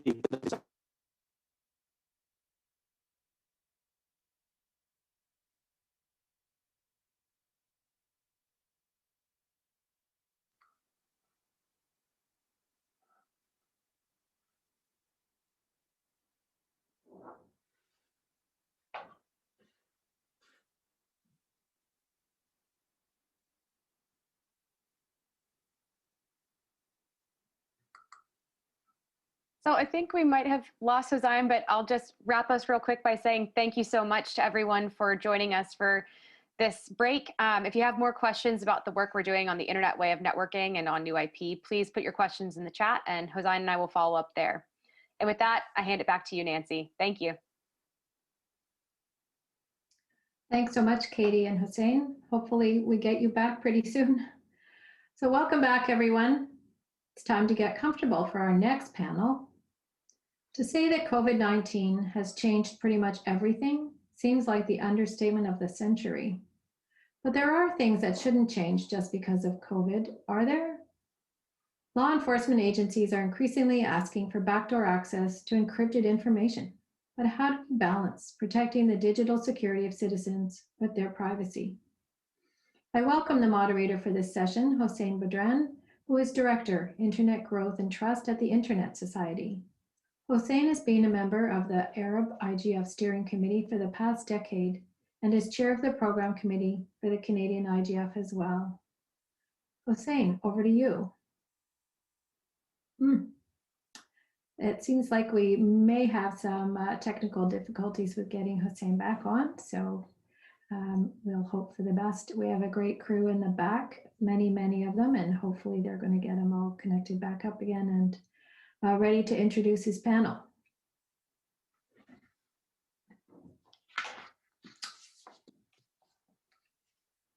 Perhaps while we wait for Hossein to come back in, I could ask the panel to start with their introductions. Maybe Christopher Parsons, I could ask you to introduce yourself. Thanks so much for having me, and hopefully we see Hussein soon. My name's Chris Parsons. I'm a senior research associate at the Citizen Lab, the Mote School of Global Affairs and Public Policy. And so I'm just going to start by giving a high-level overview of the state of encryption policy in Canada to really set things up for the rest of the panels to knock out of the park. So just to give you an idea, for an overview, there's no slides, it's all talking notes. First, I'm going to just really quickly summarize what are the key things in the encryption debate and the technologies that are mostly discussed. So encryption is often sort of blurred together. Why don't we unblur some of that? Then I'm going to do a brief aside, why this stuff matters, and how Canada has moved through its encryption debates since the early 1990s to today. I'm just going to conclude by offering a couple comments on exactly where we are right now, and then turn it over to the rest of the panel to do the actual hard work. So just to begin, what is encryption? That single term encompasses a whole bunch of different ways of providing confidentiality and integrity to data flows. So on the one hand, we have encryption at rest. So this is, on your device or something like that. It's very difficult to get into a phone, barring either having the code or the password to get into it, or fairly sophisticated forensic technologies. And so one of the things in the debate is, should parties be able to gain access to data when it's encrypted at rest in a given device? Another is encryption in transit. So this is where there is an encrypted connection set up between an endpoint, such as a laptop or mobile phone or a sensor in IoT or something like that. It's encrypted to a midpoint, an intermediary, a server of some sort. And then that server is then responsible for either holding on to that data or transmitting it to the next recipient over an encrypted channel. And then finally, there is the big discussion point that we often see with law enforcement, end-to-end encryption. And this is a situation where two endpoints are setting up a cryptographic communication. So they're just ensuring that they can read the communication, they can decrypt the communication, and no other party along the way can interpret or decrypt it. And so that means that in order to know what is being communicated, you actually have to have access to one of those endpoint devices. And technologies that use this include Signal and WhatsApp and a number of other chat applications. So built into this, there is an ongoing issue of does law enforcement and other security and intelligence agencies need access to the content of communications, or do they need access to the metadata of communications? And so quite often law enforcement can in theory get access to metadata, but gaining access to content depending on the encryption method can be substantively more challenging. And frankly, at the heart, this is all a question of who has the keys to gain access to communications. That is really what this is about. And different actors have different positions on it. But why does this matter? First, it matters for fundamental rights. So rights of association, rights of freedom, rights of religion, all of these are facilitated by being able to have communications and associations with other people in the knowledge that other parties aren't going to be watching you. We know from academic research by many people, including folks that have come out of the Citizen Lab, that as soon as individuals know that they are under surveillance, even if they're doing law-abiding things, they will chill the kinds of activities they engage in, including just reading Wikipedia pages. It matters for e-commerce. I mean, really one of the reasons we're talking about encryption is because in the 1990s, we figured out the internet's a great place to sell things. And so all of a sudden we had to figure out a way of securing data en masse. And so e-commerce is essential to the encryption debate. It's important for public safety and national security. Those parties need to be able to communicate with one another as well as engage in evidence collection and protection. It's just as quick examples. And really, all of this is not so much a privacy versus security debate as it's often framed, but it is a security versus security debate, with privacy as an important sublayer within that. So what are the APOCs in the Canadian debate so far? So prior to the 1990s, encryption was mostly a protected resource. It was, the domain of the military. And then when we hit the 1990s, that changed in part because of e-commerce, but also because computers are just becoming a lot more common. And researchers have been doing work publicly and wanted to start pushing into the world that in some respects sort of duplicated the secret stuff that the military and intelligence agencies have been doing. So there's a big fight. Crypto Wars 1.0. And this led to a huge fight within the United States around whether or not encryption should be permitted to be used, but the US government should be able to decrypt any of it under a warranted regime. That was shown to be technically problematic. Ultimately, the Clinton administration said all right, we're going to liberalize encryption and we'll spread it out into the world. Now, in 1998, Canada really established, what has been its long-term, although recently changed position on encryption, which was the government of Canada supported and encouraged the spread of encrypted products. This was part of a commerce approach, but also recognition that encryption is very important for human rights. So at this point, encryption's okay. Companies can build it. They can build it into their systems. Everyone's happy, right? Sort of. That masks what was going on. So in the early 2000s, right up until about 2010-ish, you did see encrypted products, but you didn't see a lot of communications encryption. You didn't see a lot of good device encryption either. And that was in part because computation to do encryption was expensive. And so going to Google and Google Mail and Outlook and Hotmail and stuff like that tended not to be encrypted because customers didn't demand it, and it was expensive to do computationally, which meant even though encryption was available, it wasn't that widely used. So law enforcement and intelligence agencies could pretty readily gain access to a lot of plain text content. Enter the 2010s and Edward Snowden. This led to a titanic shift in the way that private companies built out encryption. It's a normal thing to go to a website and have encryption, and when it isn't there, you get warnings at this point saying, beware, there are dragons. We are used to having it in all of our communication systems, save for historical modes of communication like cellular communications or landlines. This is where the contemporary crypto debate has taken place. It was initially a little bit chilly, and it's getting warmer and warmer. So fast forward to where we are right now, and over the past 2 years, we've seen the Canadian government fairly substantively alter its position internationally on encryption. So it's gone from that 1990s, we support the free flow of encryption, to we support the free flow of encryption so long as government agencies under certain legal terms can gain access to ciphertext under certain circumstances. So this has a whole bunch of effects, which I'm sure some of the panelists will touch on, not the least being that businesses are in a situation where if they build in strong encryption, they don't necessarily know what the world's going to look like 6, 12, 18, 24 months from now. Will they be able to still provide strong encryption, or will they have to remove from their product designs? So just as a final aside before I turn it over to Hussein, one of the big debates right now, one of the big issues right now is within Europe, we're seeing more and more language calling for companies to find ways of removing encryption selectively under necessary and proportionate grounds with adequate review and oversight. But really what that's saying is that parts of the European Union seem to be shifting away or adopting an American position, frankly, of saying that encryption is great, we want it for business, but we don't want it to be immutable. We want to be able to gain access to those communications. And it's meaningful to note that this wouldn't just have impacts on things like Signal or WhatsApp, although it certainly would, but it would also have impacts on some of the new standards that have been introduced through the IETF. So things like TLS 1.3 would be increasingly difficult to implement the way that Europe seems to be discussing.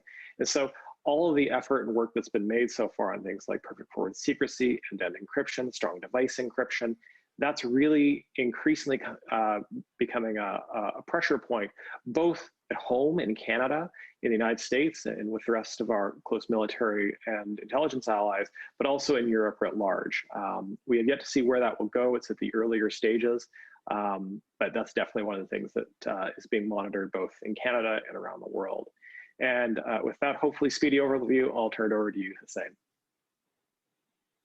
Thank you. Thank you very much, Chris. It's really a privilege and a great pleasure to have you as well as the rest of the panelists on this particularly important and timely topic. Apologies for the technical difficulty earlier on. This panel looks into really the encryption debate in Canada with implications or with directions coming abroad as well. We have, as you have seen, you have Christopher Parsons from the Citizens Lab speaking. We have Brenda McPhail, Director of the Canadian Civil Liberties Administration Privacy and Surveillance Technology Program with us. We have also Matt Hatfield, the Campaigns and Outreach Director with Open Media. We have Leo Rutledge, Legal and Policy Director of the Child's Rights International Group, or CRIN. So it's really quite lots of experience in this panel. As a way of introduction, we're living in very interesting times where the use of digital communications is becoming a life necessity for homeschooling, work from home, and remote health care, just to mention a few. And despite this crucial need for digital security to navigate a global health crisis, the debate on whether law enforcement should be able to access encrypted information, and in doing so, threatening the security of its users, is going strong in countries like Australia, United States, United Kingdom, and even mainland Europe. This panel really will examine the shifting global debate on backdoor access to encrypted data, the technical realities of end-to-end encryption and exceptional access, and what it could mean to Canadians' security online, including this of children and vulnerable communities. And this discussion is very timely, given the very recent introduction of Bill C-11, which seeks to enact Consumer Privacy Protection Act, the CPPA, while simultaneously repealing corresponding provisions from Canada's existing data privacy legislation, the Personal Information Protection and Electronic Documents Act, or the PIPEDA. So with this introduction, and we have really, and thank you very much, Chris, for letting the foundation for the rest of the discussion today, and putting us into really a perspective where how things have developed, and bring us to the point where we are today regarding encryption, regarding backdoor access proposals. I would like to invite Brenda McPhail to share with us her perspective as from the CCLA points of view. What are the key concerns to law enforcement, surveillance technologies, information sharing in the public and private sector, particularly during this time of pandemic? Brenda, please, the floor is yours.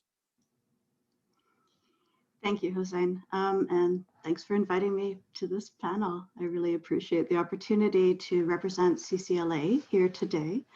For you who don't know, CCLA is a charity that stands up for civil liberties and rights across Canada through legal advocacy, through public education, and through policy advocacy. I'm going to hit on 3 points really briefly. One of them Chris has already touched on quite well, but as a civil society person working at a rights organization, I can't not talk for a minute about the rights that are at stake in this debate. And then I'm going to talk about the moment that we now find ourselves in with the COVID-19 pandemic, because I think that the pandemic has highlighted the very real public benefits to strong encryption and to policies that protect it, both in terms of the exceptional interventions, oops, there goes my headphone, sorry, both in terms of the exceptional interventions that we're engaging in during this time, and in the everyday life that we're increasingly living so much online. And then a final nod to what I see as an important policy window that's opening for us in this debate, one that I hope we don't waste. So I mean, Chris has said well, I'm going to say it again because I don't think we can say it often enough. The availability of encryption is a protection for human rights in Canada and around the world. It's not just a protection for privacy, but for all the rights that privacy serves as a gateway for, which includes the freedom of speech, freedom of association, freedom of belief, and equality rights. So when we use encryption to protect the privacy of our online activities, it allows us to use technologically mediated forms of communication that are increasingly important to us safely. Because of the way those technologies work. They expose our communications to a range of actors, both private and public sector, unless we have strong protections.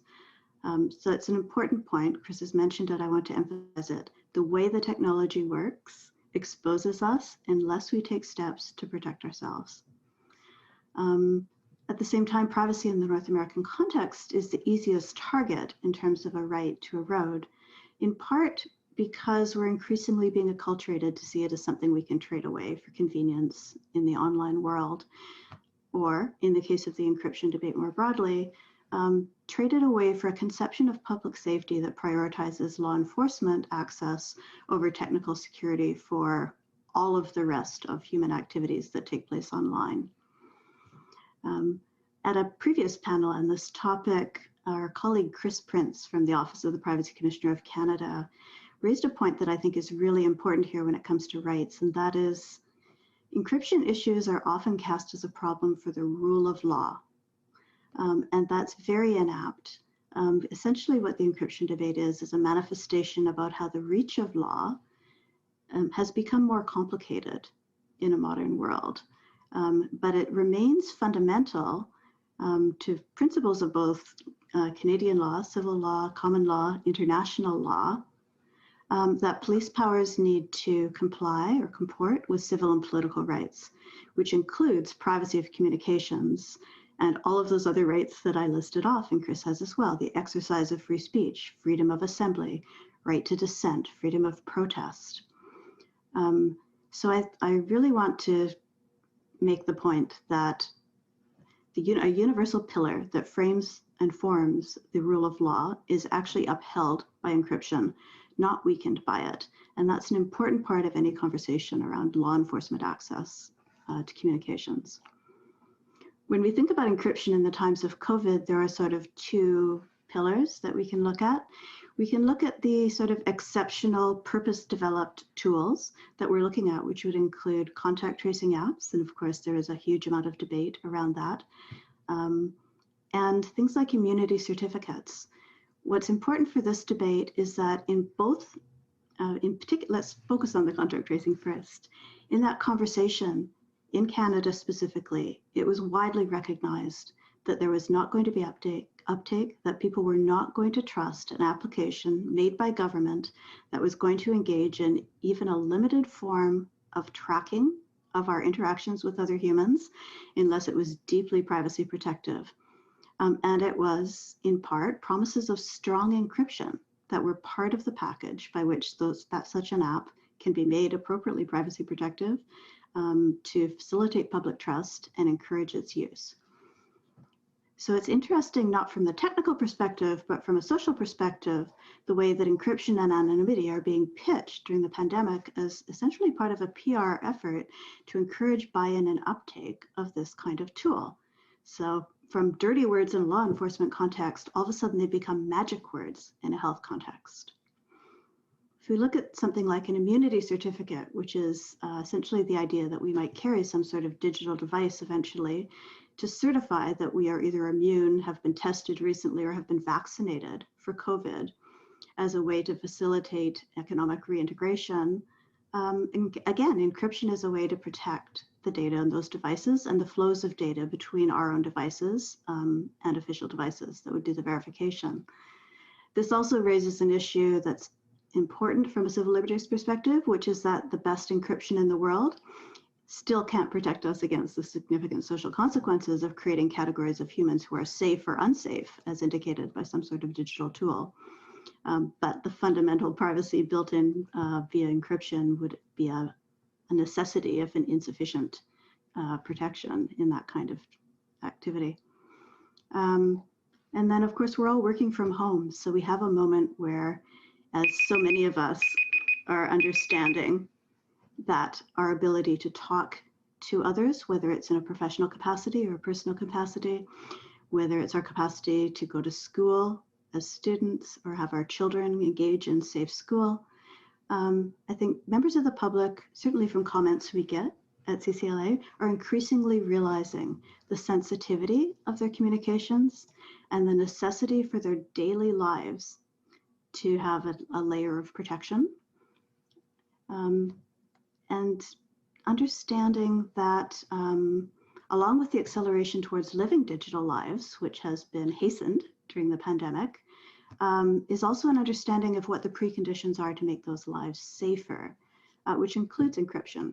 So the very final point is that we have a policy window right now for those of us who advocate for strong encryption, whether it's to protect rights, whether it's to support national security, whether it's to enable a strong online economy or any other reason. We have a policy window where the public has finally begun to understand the necessity for this protection, and a moment when we can encourage policymakers to share in that understanding and hopefully have a more of a lever to encourage that protection. Thank you very much, Brenda. Really quite insightful remarks here. I love the point you made about encryption upholds the rule of law, and also you touched very well on the data encryption both at rest and in transit, and its importance for the secure communication and for human rights perspective. I think this is very thank you for these insights. Now to Matt, and Matt, as Open Media is a leading Canadian grassroots civil society group, and you're working to protect access to and freedom of expression on the open internet. Perhaps you would share from your perspective the observations, what we are hearing from citizens around their concerns on encryption and concerns of surveillance from a Canadian point of view, from a North American point of view. Your valuable insights, please. Thank you. Thanks, Hussein. Can you hear me okay? Yes. Great.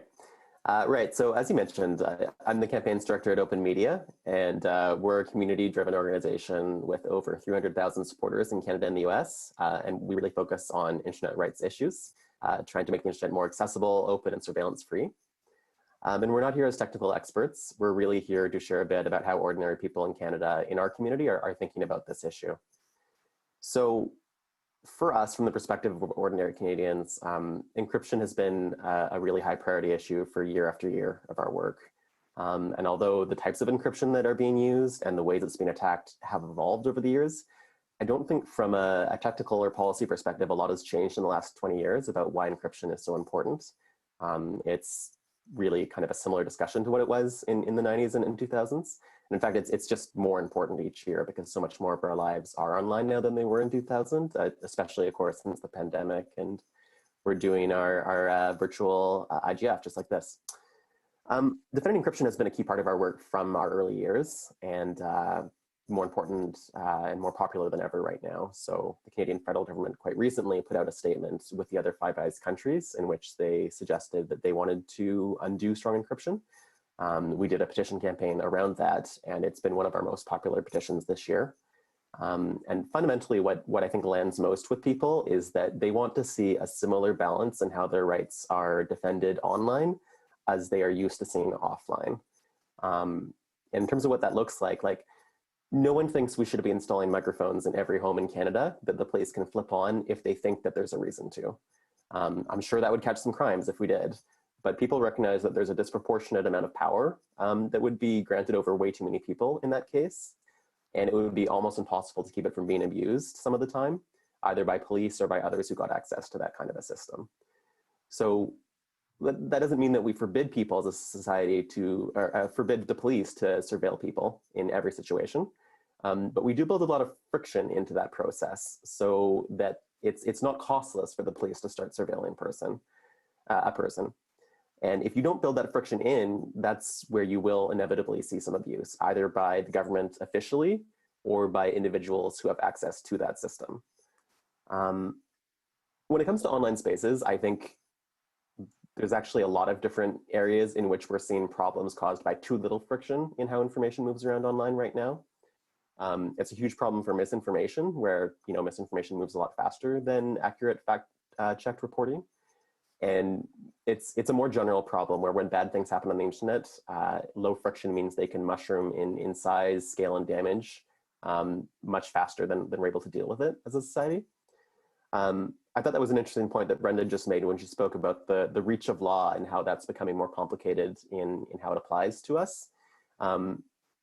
Because I'd kind of expressed that as a problem of friction, where there's so much less friction online in how deeply and completely a law can apply to us, that if you apply the law directly as it's been interpreted offline to the online world without any checks on it, it can lead to much more far-reaching, deep consequences on people. And I think widespread end-to-end encryption is a really important part of maintaining that balance and having that friction in the system. So it doesn't prevent people from pursuing suspects and gathering information on terrorists and abusers and so on. But it does mean that there's some friction and cost to pursuing people. so that serious cases are the ones that are prioritized. They don't just apply it as a blanket across huge numbers of people, whether or not they've done anything wrong. Without some of that built-in technical friction, I don't think there's any legislative precautions we can put on the system that will actually prevent abuse. I think inevitably branches and offices of the government will overstep and surveil people wouldn't be in ways that are deeply inappropriate and rights violating. And just in terms of things that we've seen recently, it's kind of a crazy example, but some of you may know that the Canadian military was recently testing some propaganda techniques on the Canadian public in Nova Scotia, where they were putting out false information that wolves were on the loose all across the province. And it was something that really didn't get much notice until the media picked up on it, and then the government said, no, like you need to stop doing this. Other examples, the RCMP and different police branches turned out to have been testing and using Clearview facial recognition software quite widely, even though some of them initially said they weren't using it, and some of them didn't even realize that some of their officers were using it. And that was a private facial recognition database that had actually gathered our images from across the open web and had built profiles that the police were using, tracking millions of Canadians without our knowledge or consent. And those are all examples just from a relatively rights-minded democratic country. As Brenda referred to, a lot of these backdoors that we set up will not just be used in Canada, but will be used across the world, and potentially by countries with a much more fundamentally different view of rights, who would be much more comfortable with widespread violations. So all that to say, I don't think you can stop with good legislation for providing protection of privacy and our online rights. It's really important to have it be technically difficult to violate too many people's privacy rights too quickly. And end-to-end encryption is our best defense to that. And if you don't have end-to-end encryption, it's really, if you have these backdoors, it's really only a matter of time until backdoor keys fall into the wrong hands. So even if you have what you think are proper gatekeepers who have very tight legislative bounds on how they're able to access our data, backdoors would be amongst the highest value information in the entire world. It would almost certainly be a matter of time until those backdoors would be fall into the hands of illegitimate actors, whether hackers or stalkers or hostile foreign governments. And when we look at all the damage that's been caused by some of the hacking scandals of the last 10 or 20 years, I think that would really pale in comparison to the personal and public damages of seeing a widely distributed Gmail or Facebook Messenger or either widely distributed hack. And I think one of the points that I hope government will keep in mind as they consider what they should be doing around this is that public trust is incredibly valuable, and it takes a lot of time to build up, and it's very easy to lose. So it's been one of the biggest assets Canada has had in our pandemic response. It's hugely facilitated public cooperation with health measures that there's a relatively high level of trust in government in this country. We see south of the border some of the problems you have when you don't have that trust in the government. And even if for me as a policymaker, my biggest focus was fighting terrorism and other forms of abuse, I think I would be very cautious about making sure I maintain that level of public trust to keep people buying into institutions. Sorry. Thank you. Thank you very much, Matt. Really very, very insightful remarks. And I like your stress that backdoors can never be targeted. Once they are there, they'll be open to all parties, even the ones that you haven't thought of initially. So interventions have to be targeted and proportionate, and don't open doors to more and more casualties. I would like to bring to the table now the discussion looking into vulnerability or into vulnerable communities, particularly children, and how we can protect children online at the same time maintain human rights for children accessing digital communications. And that's where really CRIN has lots of experience. Leo, the legal director at CRIN, could you elaborate perhaps on the key concerns CRIN is observing in the area of protecting the human rights of children and young people, and ongoing efforts, particularly when utilizing digital communications? Leo, please. Thank you very much, Hussein. Yes, as you say, I want to say a little bit about one of the latest fronts that's formed in the debate over encryption around child protection. It's a conversation that's become even more relevant in light of the COVID pandemic, with children spending more time online and reports of increases in online grooming and the distribution of child sexual abuse material. And in this conversation, there's often a framing of the protection of children versus privacy, and an undertone or sometimes even an explicit statement that encryption is a threat to children. And clearly it's not that simple. And I want to set out some thoughts today about what an approach to encryption looks like if it takes the human rights of children seriously. And by that, I mean all of children's rights, from protection from sexual violence to privacy and free expression. And I also want to touch on some of the emerging issues from an international perspective and how they fit into this approach. So let's start first with the basics, 3 of the most relevant rights that apply. First, sexual violence. Children have a right to be protected from sexual abuse and exploitation, whether it takes place online or offline. And there's no way around it. End-to-end encryption can be used to facilitate the sexual abuse of children, the sharing of images of children being abused, and it can make it more difficult to investigate and prosecute abusers. Second, privacy. Children have the same right to privacy as adults, and what emerges from the research into children's experiences of the internet is that they really value their privacy online. The feeling that they're being continuously monitored causes genuine distress in the grand sense, and that they're being monitored by parents, teachers, and others they have personal relationships with can be genuinely corrosive to the building of trust and relationships with those people. And this lack of privacy and this lack of trust in those who are closest to children is also a child protection concern, making children reluctant to ask for help when they need it. Freedom of expression. 71% of people live in countries where individuals have been arrested or imprisoned for online content related to political, social, or religious issues. And this is an issue that affects children as well. And again, it's not only a freedom of expression issue, but also one of child protection. So let's take an example.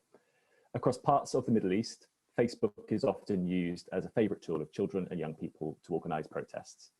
This isn't secure, and it results in children being targeted, arrested, and subjected to violence by the state for legitimate political activity.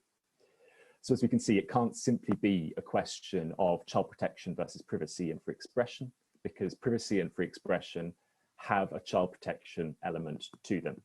Like all human rights issues, they're interdependent and they're mutually reinforcing. So let's apply this to a current thorny issue of encryption and child sexual abuse material. Because of the shortage in time, I want to focus on one particular example and apply a children's rights approach to it. So let's talk about software that scans for child sexual abuse material online.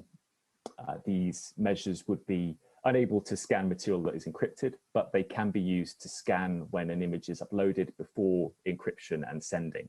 So it's a workaround to end-to-end encryption. Put simply, this is software that scans communications for images of child abuse using hashes and aims to identify and remove these images and refer the people sending them to law enforcement.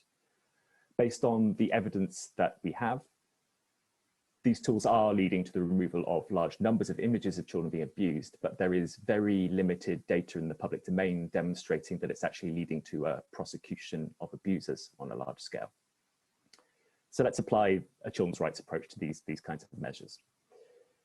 Their introduction has been in some quarters framed as this very much protecting children from exploitation versus the privacy of adults. But as I said at the start, it's very much not that simple. First, children's privacy is engaged as well. So we should and we have to recognize that children's rights are on both sides of any balancing exercise that we enter into here. Second, privacy is a qualified right, but infringement must be lawful. To take an example in the European context, this means that where personal data is being processed, it has to be processed in accordance with one of the permitted grounds under the General Data Protection Regulation. Companies using this software should be explicit about the legal basis that they're relying on. And if they don't have a legal basis, then it's a violation of the right to privacy. Third, interference with children's privacy can't be arbitrary, and any interference must be proportionate. And too often we see when exceptions are made in law to allow for some systemic monitoring, for example, for child sexual abuse material, they're often far too broadly drawn. And while I'm generally quite cautious about the slippery slope argument, in this context, it's certainly an incline that's been greased. We're seeing tools that were introduced specifically to identify child sexual abuse material being expanded into terrorism prevention, for example. In the UK, this gives me a great deal of concern from a children's rights perspective, because the collection of children's data in this context is very difficult to challenge. There have been cases before UK courts in recent years in which children were wrongly identified through monitoring software as at risk of terrorist radicalization, this is the term that they use, and referred through the UK's PREVENT system. It's taken the children involved in these cases upwards of 6 years to get inaccurate information about themselves deleted, which leads us very neatly on to issue number 4, legal protections, the rule of law and access to justice. They matter for children in the same way they matter for everybody else. And again, privacy and confidentially are qualified rights, but it's not to say that they can't be interfered with routinely or without safeguards. And when we're talking about safeguards, they have to be there at the point of proposals being considered, not as a later date mitigation. So looking at the clock to wrap up, I'm aware that I haven't set out any simple answers here, more of an approach. And I hope at the very least that I've complicated the situation enough to make it clear that what we're talking about isn't a question of children's right to protection versus adult right to privacy. And I hope that I've managed to set out a way of framing some of these issues that takes children's rights seriously. Thanks. Thank you very much, Leo. I think it was a very valuable and insightful intervention, bringing to the forefront the balance between protecting children online, at the same time providing guarantees for children's as a human rights perspective and access to secure communication as any other individual, as adults, for example. And I also liked the point that you mentioned that device scanning could be one of the options to mitigate the propagation of harmful pictures, and that interventions have to be targeted and proportionate in order to avoid mass surveillance at excuse of access of protecting particularly vulnerable community. I'm not seeing any questions from the audience, from the floor, where there's a potential opportunity to put questions into the questions tab on the right. So in that, until we see questions from the floor, I had one question that I could offer to the panel, potentially to Chris in this case. One of the areas where we see potentially impact of encryption is the area of providing new telecommunication services, particularly with the 5G environment, giving the competition coming from Huawei and others. Potential concerns for potential backdoor availability in telecom infrastructure has been a concern that's on the rise. Any comments from your side on this, Chris? Briefly, please. Thanks for that, Hussein. So I think that when we're talking about encryption and security generally, we're not talking about perfection. There is no way to be perfectly secure from anything. And so it's all about adding different levels of friction.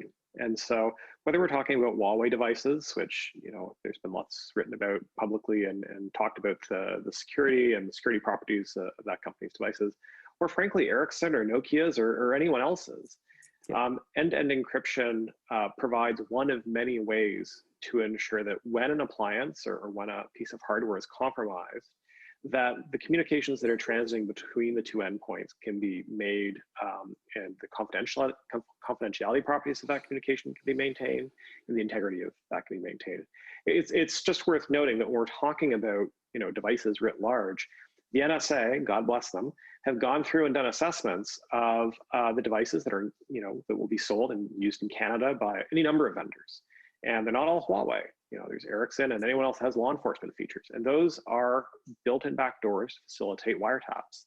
And it's been proven time and time again that all of those vulnerabilities in those systems, which have to be activated lawfully, ostensibly, can be remotely activated and have been remotely activated without logging, without tracking.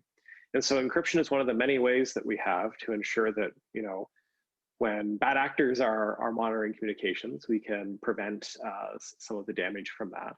And moreover, it demonstrates that We have a whole system, a technical architecture right now that has backdoors built into it.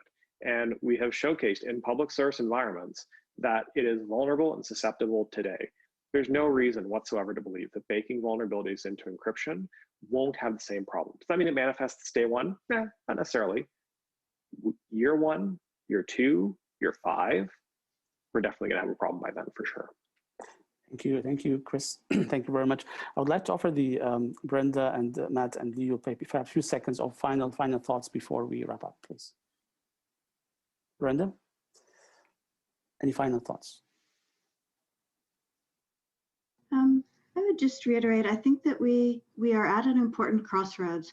Canada, for some time, as Chris pointed out, has been holding the line, has been a defender of encryption in the Five Eyes, in the broader global, on the broader global stage. I would like to see us go back to that position.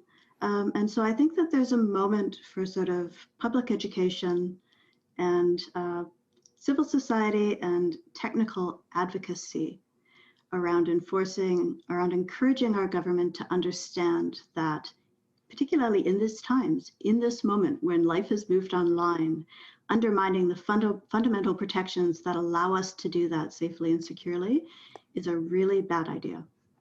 Thank you. Thank you much, Brenda. I know, Matt, you had one thought that you would like to share at the end? Besides the strong +1 to what Brenda just said, I think I just wanted to say that the PIPEDA reform of the CCPA that's been proposed is a really strong step forward potentially for privacy protections in Canada. And if they end up putting backdoors in legislatively at the same time, it will undo all of the potential of that reform to build public trust, because it will just be laying the groundwork for a lot of future scandals around hacks and backdoors that will actually take us to a much worse spot in terms of the public's trust and how their data is handled. Absolutely.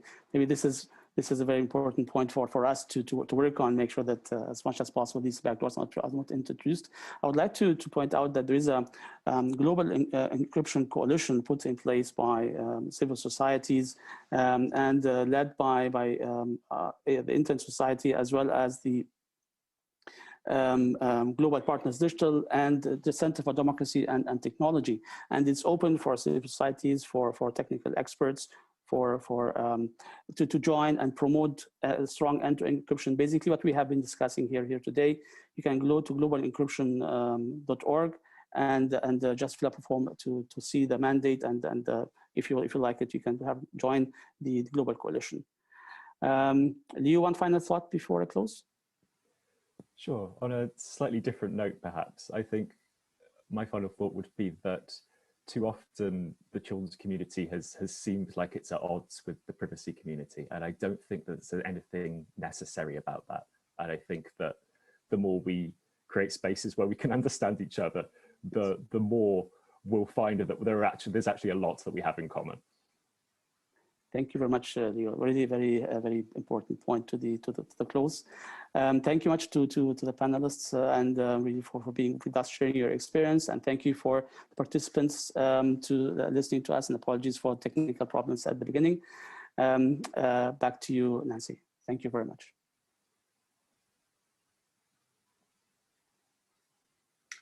Thank you, Hussein. I'm glad we got you back, and thanks to our great production team in the background for working out the technical difficulties. Thank you also to Chris, Leo, Brenda, and Matt for your insights and for highlighting that, among other things, the availability of encryption is critical to protecting human rights in the digital age. And thank you to all our participants for following along. I hope you keep this particular conversation going. Next slide, please. It's time for another quick break. Check your email.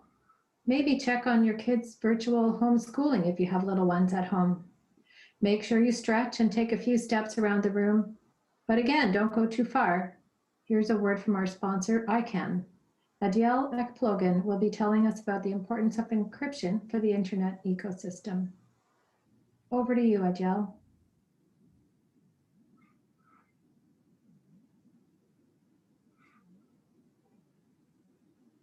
Thank you very much, and thank you for the previous panelists for a very great panel. I'm going to kind of follow up on the encryption side, but looking at it more specifically from the unique identifier perspective. As you know, ICANN has an overall mission to ensure a coherent coordination and management of the global unique identifier system. And when we talk about that, we talk about IP address and domain name.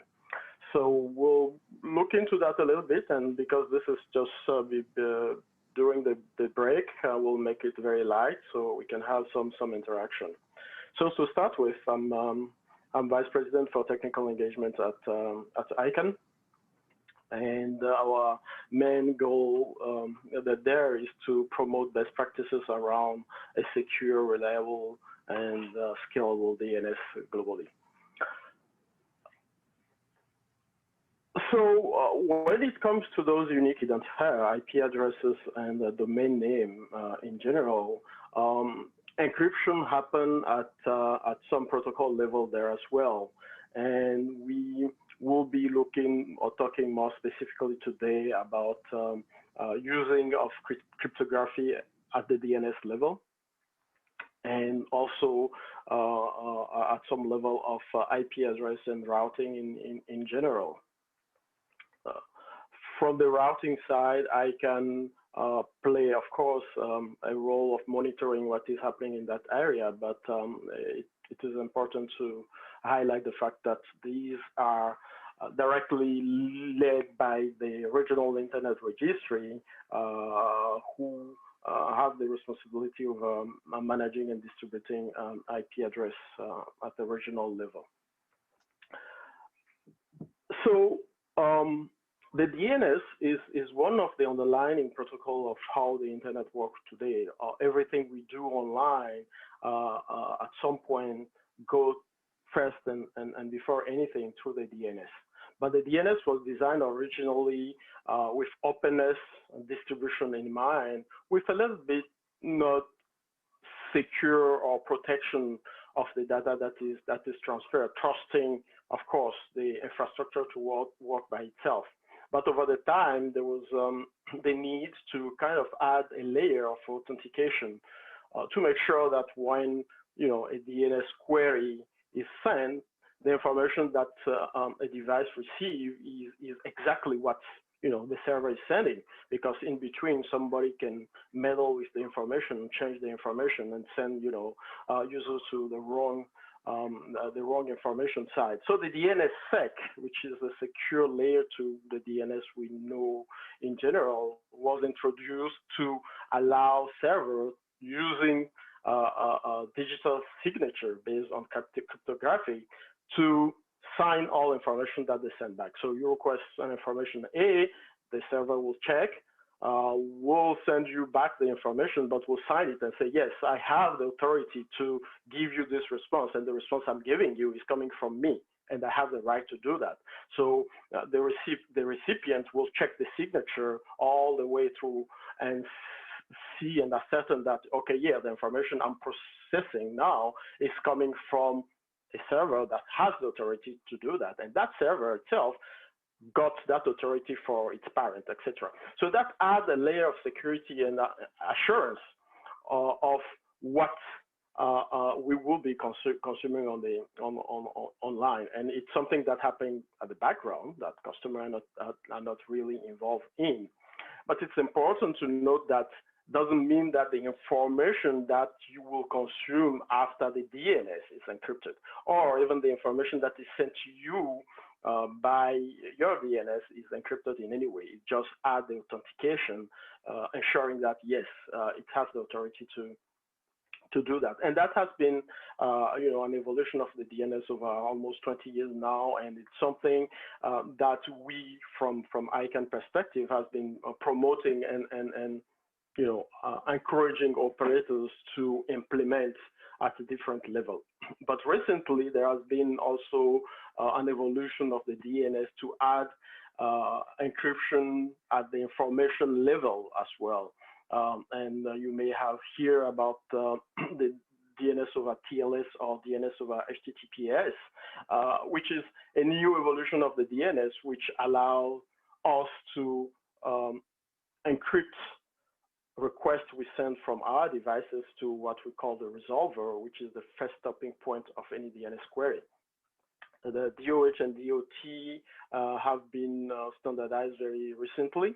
So quite frankly, we are still at the very early days of its implementation and adoption in general, but it is another place where encryption is used at the infrastructure level, at the internet level.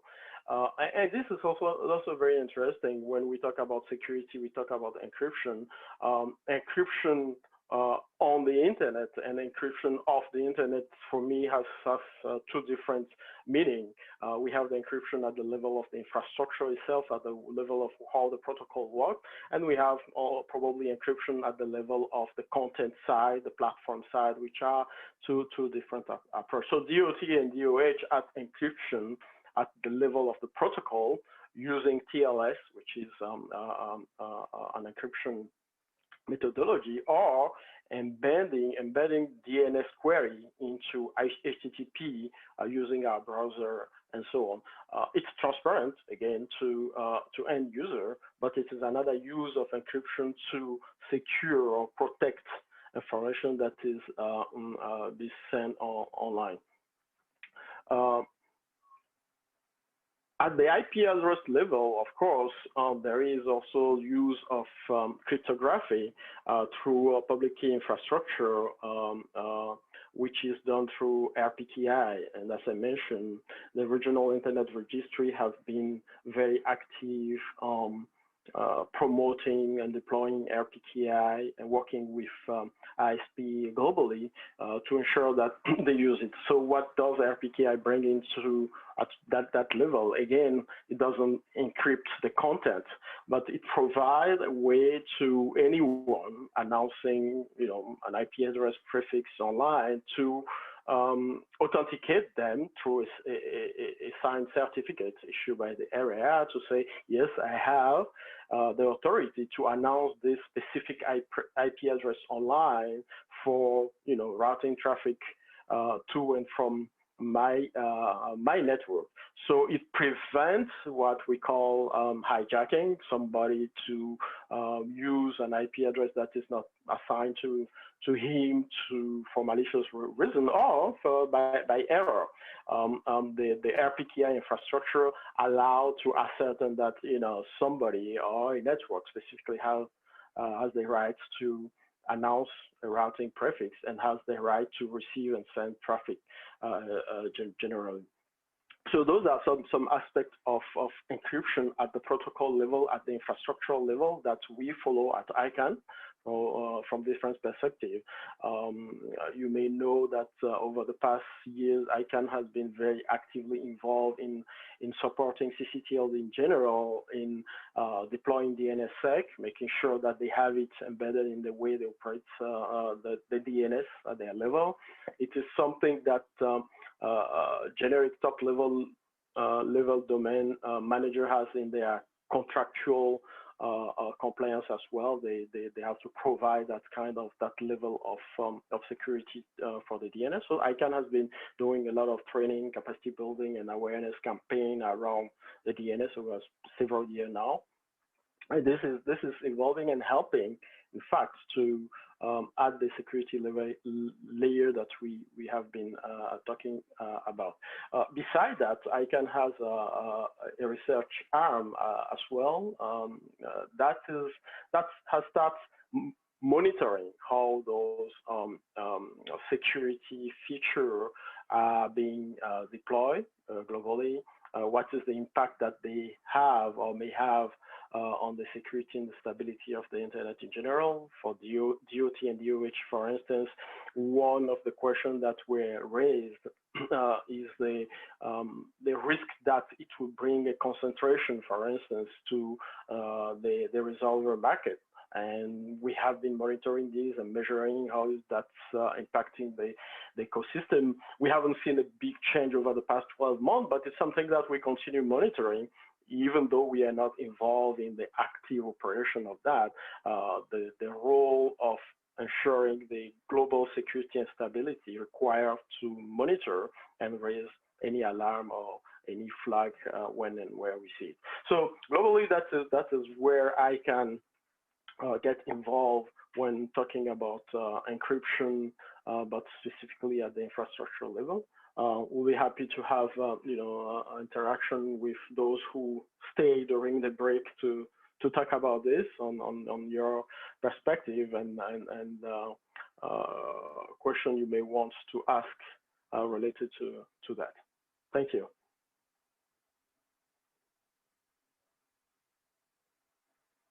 Any question, comment? I'm not sure I'm seeing any.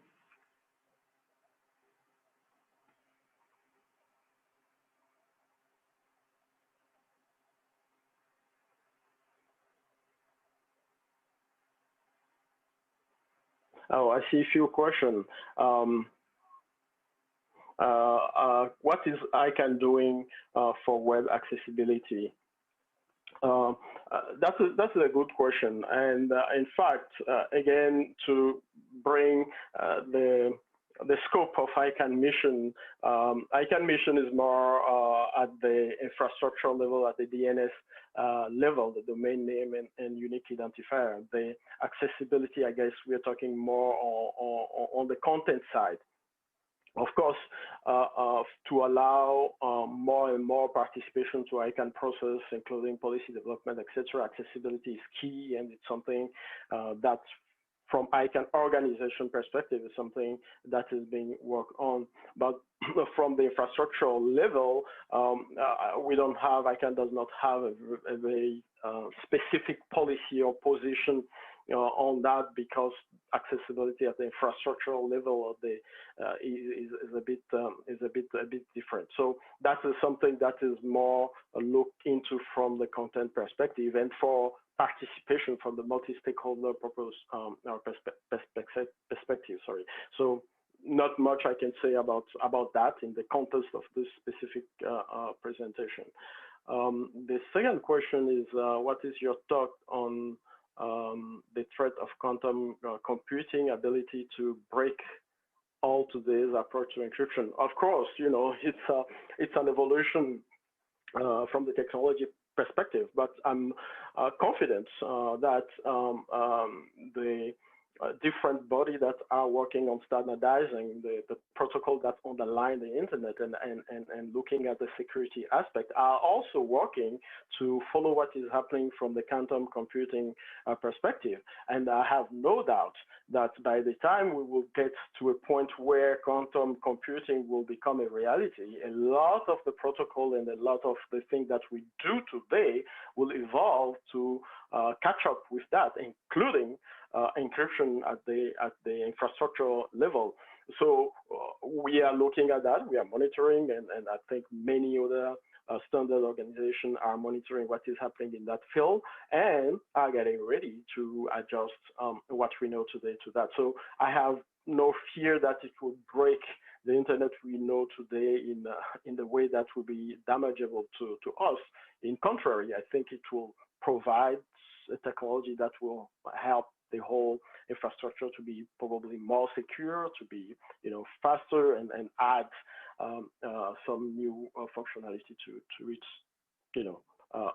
different from what we know till now.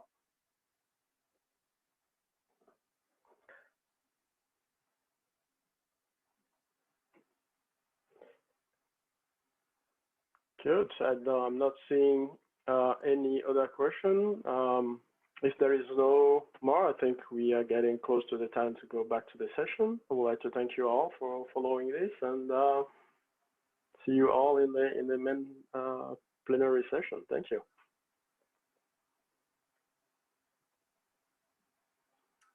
Thanks, Adjel. And thanks to you, our participants, for joining us again. I hope everyone grabbed a snack. Delicious snacks are one of the things I miss about in-person meetings, except of course being able to mingle and meet new people around the coffee and cookie tables. It's now time to head into our last panel of the day. Next slide, please. In today's increasingly digital reality, having access to the internet is obviously a fundamental requirement to participate in today's virtual, well, everything. Reliable and affordable broadband connectivity is too often unavailable in rural and remote communities, and Indigenous communities are particularly disadvantaged on this front. To help guide a discussion on these challenges, I introduce our next moderator, Mark Buell. Mark is currently the Regional Vice President North America at the Internet Society. Mark was previously at CIRA, where, among other things, he initiated the Canadian Internet Forum, the predecessor of this Canadian IGF. Prior to that, Mark worked for a decade in Indigenous policy. Welcome, Mark. It's nice to see you. Thank you, Nancy, and thank you to CIRA for organizing this important event. For many reasons, it's important to me. As you said, in this session, we will explore the state of connectivity in Indigenous communities in North America. And we have a great lineup of panelists, some of whom I've known for a while, some are new, but each has a very unique perspective. I'll introduce them one by one, and I understand they'll magically appear on everyone's screen. First of all, joining us all the way from essentially paradise is John Garcia from the nation of Hawaii. Hello, everybody. We have Melanie Pilon from the town of Duberville, Ontario. Hello, everyone. Michael Furtick from Taking It Global in Toronto. Hi, it's great to be here with everyone today.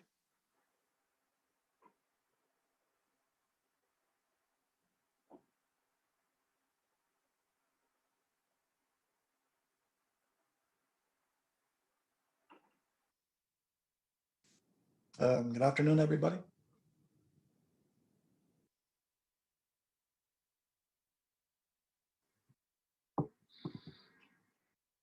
Have we lost Mark? I think we might have lost Mark. Yeah. We're talking about connectivity, aren't we? I see Mark's phone is here, so maybe he'll unmute his phone.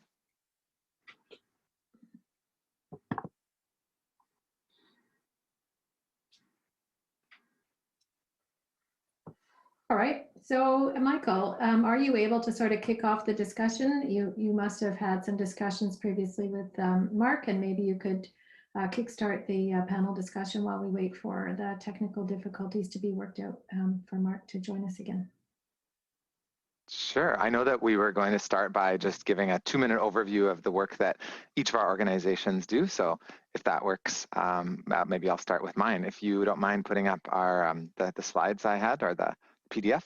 I just wanted to first start by acknowledging that I'm joining you from the treaty lands of the Mississaugas of the Credit, which is also the traditional territory of the Anishinaabe, the Haudenosaunee, and the Wendat peoples.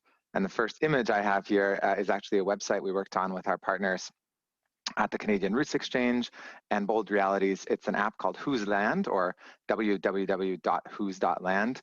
And it's a resource to kind of highlight all the traditional territories, or many traditional territories, the treaties, and has some amazing land acknowledgements from people that we've collected their stories and journeys from. So I just wanted to start by acknowledging that, the territory, but also invite you all to join us on Whose Land and learn a bit more about some of the territories and traditional communities you may be joining from yourself. So our work on the next slide is called Connected North. And it's a program that was founded 7 years ago by Cisco and kind of transferred to us as a charity 5 years ago. And it's currently serving about 100 schools in Canada's most remote communities on a daily basis. Today we had 36 live video conferences, and it's really looking at, how do we help educators in these most remote communities all across Canada address the curriculum goals they have and the challenges they might have bringing those issues and topics and subjects to life in the classroom, but also really linking to student interests. And we're currently serving about 20,000 students, mostly Indigenous students from 79 communities you can see represented on the map. And just to give you a sample, today alone we had the Winnipeg Art Gallery talking about Inuit art. We had a hip hop dancing session, one of our partners here in Toronto, First Fire, part of the Toronto Council Fire Native Cultural Center, and we had a Haida Weaver teaching friendship rope bracelet weaving. So a real diversity of sessions. And the overall goal of the program is really to help students see themselves reflected in their learning. You know, often, especially in the territories, they've often used curriculum from some of the other provinces. They haven't been large enough, in some cases, to develop their own curriculum, although that's starting to change. And for us, we're really working to try to build a network of First Nations, Métis, Inuit content providers to be able to share their knowledge, share their career journey with students, and inspire them to take their learning further. So one of the last thoughts on that goal in terms of how do we help communities be successful online, we did some research with the University of Toronto and they're kind of one of their technology research groups, and they actually found that students were most engaged when they were sharing their culture. And, you know, traditionally making some of those north-north connections, you know, traveling between these very remote communities is completely inaccessible cost-wise. But through the kind of magic of this technology, this telepresence, students can actually connect and share their culture and learn from one another in really powerful ways. So that's one of the other goals of the program. So I see Mark has rejoined us. So that was Mark, I jumped ahead. I was asked to just start with our 2-minute overview, but maybe I'll take it back to Mark to go back to the introduction of the broader questions on the panel. Excellent. Thank you, Michael, so much. Yeah, I think you understood correctly. I was going to ask everyone to explain in 2 minutes or less how you work with communities to ensure they're successful online. So Michael, you've had your turn. So I'll go to Tim next. Good afternoon, everybody. My name is Tim Wojtak. I'm a Algonquin Anishinaabe from Kiligan-Zibi, which is located just north of Ottawa, Ontario. I currently work at the First Nations Education Council based in Quebec City, which is on Wendat territory. So it's interesting to hear Michael's point about the territories being so vast. Nice to see everybody, and I'm the technology director for the First Nations Education Council, which is a non-for-profit educational support agency for Quebec. Thank you, Tim. Next up, we have Melanie. Hello, everyone. My name is Melanie Pilon, and I'm the Economic Development Officer for the Township of Dubreuilville, located in Dubreuilville, Ontario. Dubreuilville is a small municipality located in Northern Ontario. I am the chair and community broadband champion for a group called the Northeast Superior Regional Broadband Network. We shorten that up to the NSRBN. We have brought together a small broadband network that's comprised of 9 communities, 5 First Nations, and 4 municipalities, and our mission is to build a broadband network in all of our communities. We would like to have affordable, reliable broadband for all of our residents. Presently, all of our communities really struggle with connectivity.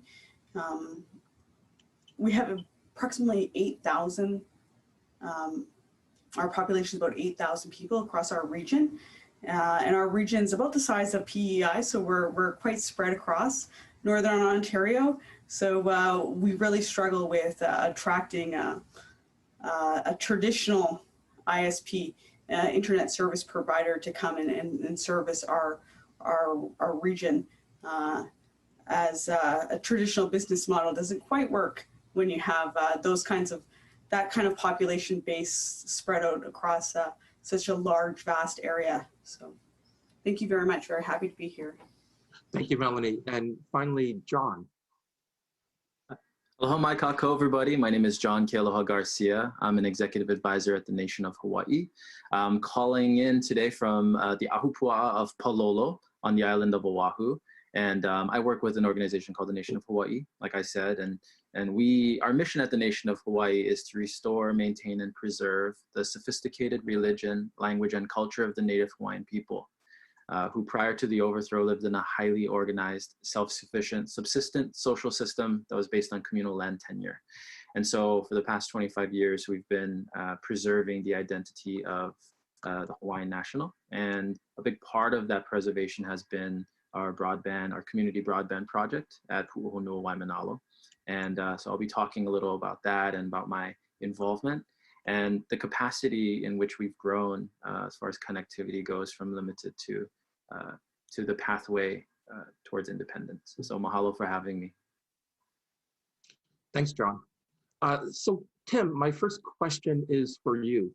Can you tell us what education looks like during a crisis like the pandemic we're all currently experiencing in the region you work in? How does a lack of connectivity and local skills and knowledge affect students' success at school? Sure. This all, of course, happened in March, and the first thing that we did was we established a committee to sort of capture the situation in the communities, and for sure they were wanting a guide in terms of helping them learn more about distance learning and what resources they needed to get that going for them. So we developed a guide early on in those during that time. We had it, I believe, presented in July or June. And at the same time, we looked at internally to see what we could do to support these services to the schools. And one of those services is Office 365. As you know, the Office 365 platform is available to schools. We have an education agreement, and in order to maximize that, we initiated a project which is quite technical, and we're kind of still doing this work. It required a lot of training. Again, the resources in the communities to do this distance learning, any technology type of application is a challenge, but we're getting through it. What we're seeing also is the connectivity is not, of course, not where it needs to be. We're still working to help schools develop a solution that works for them. So, for example, in a community where there's lack of physical infrastructure, there might be a good cellular signal.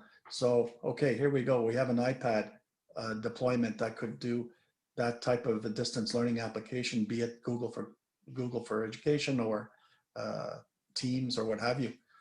We do help schools manage those iPads by using mobile device management services.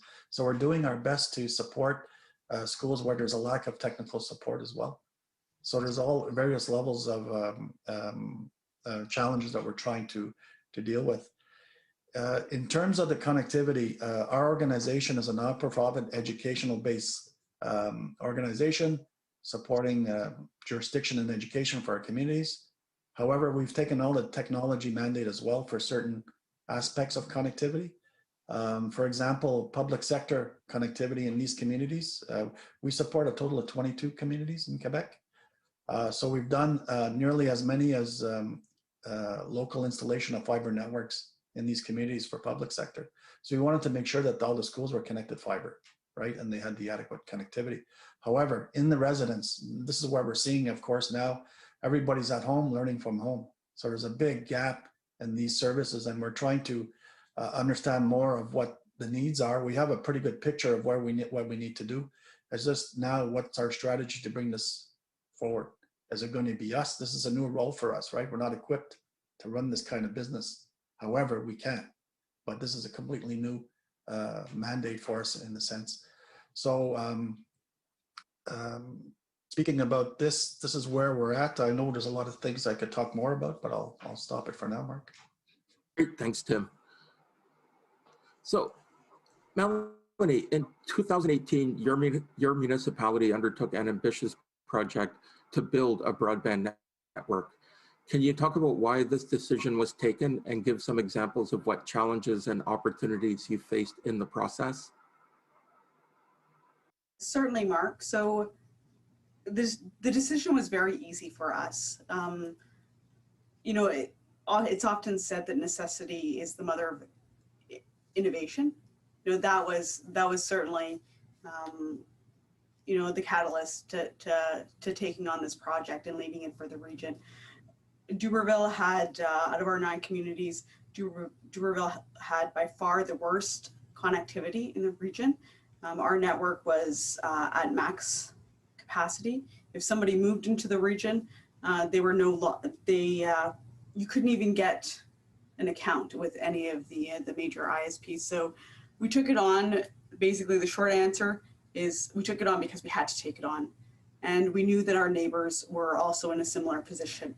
So that's what brought our group together. We have 4 municipalities that, or 3 other municipalities, including ourselves, which we often work together. But we knew our First Nations communities were also lacking the connectivity. And in 2020, internet is essential. It's the foundation to economic development. So we encountered challenges and barriers right from the start. As we were preparing even for this Zoom call, I couldn't even get my headphones to work because that's how tech savvy I am. So, you know, we didn't have the technical expertise to even, you know, figure out where to start. So it became very clear that we needed to bring people on project expertise and somewhere to point us in the right direction. Where do we need to go?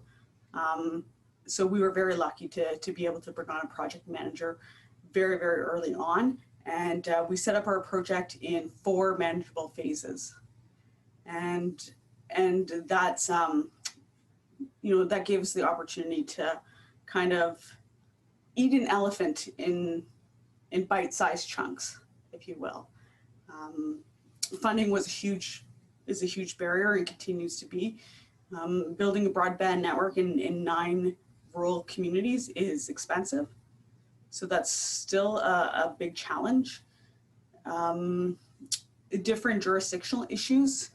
Our broadband network will go through, you know, different municipalities. It'll go through different First Nations. So that presents an issue with a lot of our federal and our provincial funding. It'll present a problem with who owns the assets, security on any private sector funding we will receive or we apply for. So all of these issues just kind of slowly come up and bubble to the surface, and we have to address them as we kind of meet them. Another issue that that we kind of had to meet head on was that our 9 communities we were certainly neighbors, but we had never actually worked together at all right from the start. So it was unprecedented that all the First Nations and all the municipalities would come together and work on a project. So there was a really a get to know you period at the beginning where we were really building trust and really building our relationships from the ground up. And that's still happening. And we started off with a collaboration agreement, and that collaboration agreement really kind of went through different phases and transitions. And it's still going on. Our First Nations are not, you know, some of them were from Treaty 9 area, and the other ones are signatories to the Robinson Superior Treaty. And so far, we're just going in with the attitude that, you know, we're going to make it work. Whatever barriers presented to us, we're going to figure out some way to deal with it. And we do have a good faith and best efforts kind of clause that we've all agreed to.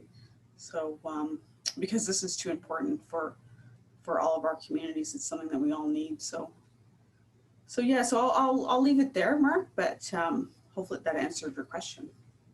Excellent. Thank you, Melanie.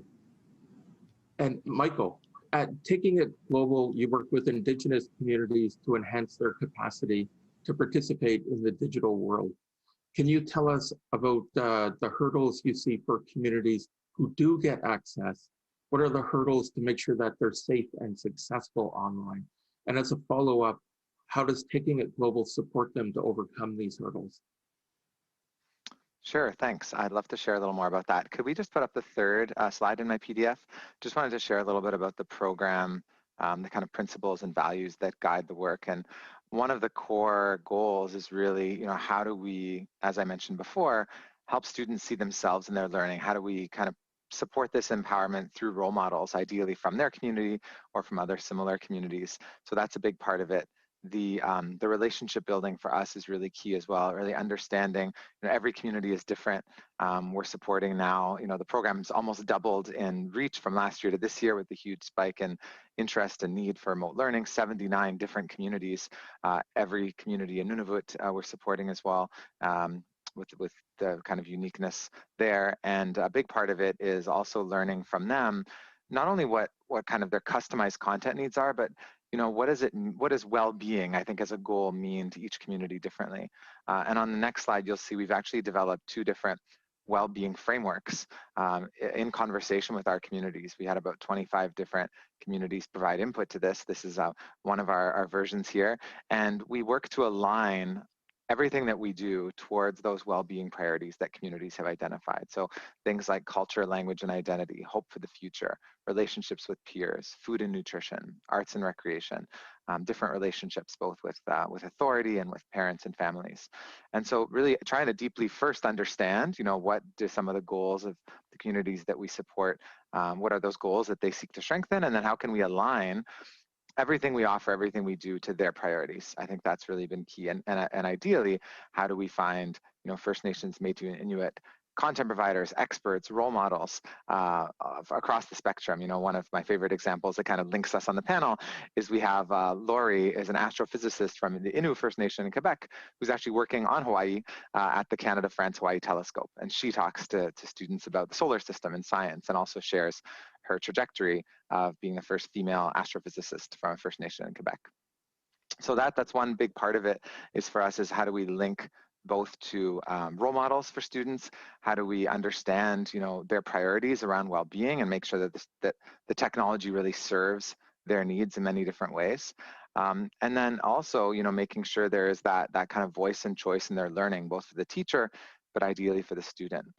One of our new areas of focus is trying to address the digital inclusion gap. You have even students going into post-secondary, all of a sudden, those institutions have said, great, okay, well, it's going to switch to online learning. Well, they may have one device, if they're lucky, shared in a family. So how do they participate? It's bandwidth and it's also hardware. So we've been grateful to have a partnership with the federal government's Supports for Students Learning program, where we've set aside over 500 digital inclusion grants for the young people in the Connected North Network to receive a device. And we've been working with all of our 50 schools serving high school students to understand, what are the devices, what technology, what content do they need, and playing a role with them together on understanding, how will they award those devices. There's obviously not enough for every single student. 500 is a small percentage of 20,000, but developing different strategies to decide what's procured, what technology are we going to get, and what content can we preload to help share that with them. If we look at the next slide, highlighting these different role models linking to future pathways, one of the things that kind of COVID created as a hurdle was this individual access to bandwidth. And so we took some of our role models. You can see a couple examples here. We have a menu of over 80 of these Indigenous role models. And on the next slide, you'll see a program we launched called the Future Pathways Fireside Chats. So instead of those being kind of private one-on-one sessions for students, we launched a Vimeo channel, an Apple TV app, a Fire TV app, Amazon Fire TV, and a Roku app, where families could kind of sit around the virtual fire, the television, and actually watch over 100 different interviews with First Nations, Métis, and Inuit role models. So for us, a big hurdle was that, live connectivity. Well, we tried to address that by offering different ways of connecting, even down to preloading USB keys and sending them up to communities with this about 100 gigabytes of video content and sharing that. And finally, a big part of it too, in terms of our support, is really, it's great to be a consumer, but how do we also empower more young people as creators? So on the next slide, I'll just highlight our Create to Learn program. This program was originally delivering in-community training around digital technologies, digital content production in partnership with Imaginative, digital film production and drone training. But obviously, you know, all those plans were scrapped in March. Community visits are definitely on the shelf for a while. And so we pivoted and we hired about 40 of these Indigenous creatives in partnership with Imaginative, and we produced an app, almost like a masterclass app, if some of you have used Masterclass, where you can browse over 40 different video tutorials, tutorial series. Again, it's on Android, it's on iOS, it's on Fire TV, Roku, and Apple TV. And these are all free digital skills tutorials. So how do we actually provide, you know, self-guided opportunities for people? You can download them when you have Wi-Fi and view them offline as well. And this kind of ties into the op-ed I'm sure many of you saw from Maureen at CIRA last Monday, where she talked about digital development as a huge funding gap and a huge funding need here in Canada. Obviously, you know, CIRA's demonstrated leadership in that area. We're a grateful recipient of their fund, but I think there's a huge amount more funding needed to support, you know, young people who build these skills to actually create content that's relevant to their communities, to their languages. You know, how can we make that, how can we have a nimble approach to that? And in my last image here, we've tried to play a small role in this. We've launched what we call our Youth Leadership Fund. We've given out about 100 grants a year for the last 5 years, specific to our Connected North communities and First Nations, Métis and Inuit youth. But our average turnaround time is about 14 days. That's our goal, that young people hear from us within that time frame. And I'd love to see some more creative approaches from government in partnering, and we did see some of that kind of partnership-driven approach with the Languages Initiative last year. But you know, how can we ensure that funds are kind of more nimbly distributed, and maybe partnering with nonprofits, partnering with, you know, First Nations governments, partnering with communities to really develop our digital ecosystem of content producers, not just consumers here in Canada. So that's a bit of the trajectory we've been on, and we're very open to collaboration and partnerships and sharing of any of these opportunities because they're all free and open. Thank you.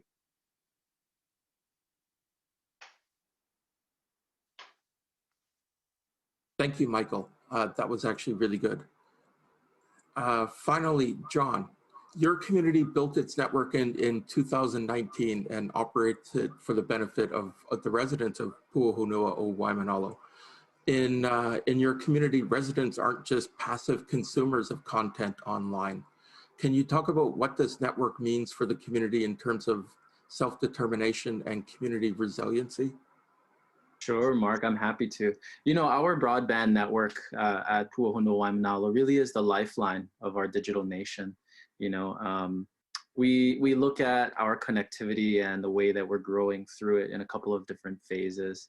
If you know Hawaii, and if you know the Hawaiian Islands and how isolated that we are in the world, it presents different challenges. We have our land base is quite remote. Even though we're right off the main road, we do have inclement weather issues. We've got rain and weather and power issues to deal with. And so with the help of Internet Society last year, it really elevated us from what we call limited capacity, so slow to spotty connection. And that's really the start of our broadband journey, you know, expensive satellite, which meant slow, spotty, graduating to wireless hotspots, Clearwire and AT&T, which didn't always work depending on how cloudy it was or, you know, what the weather was like.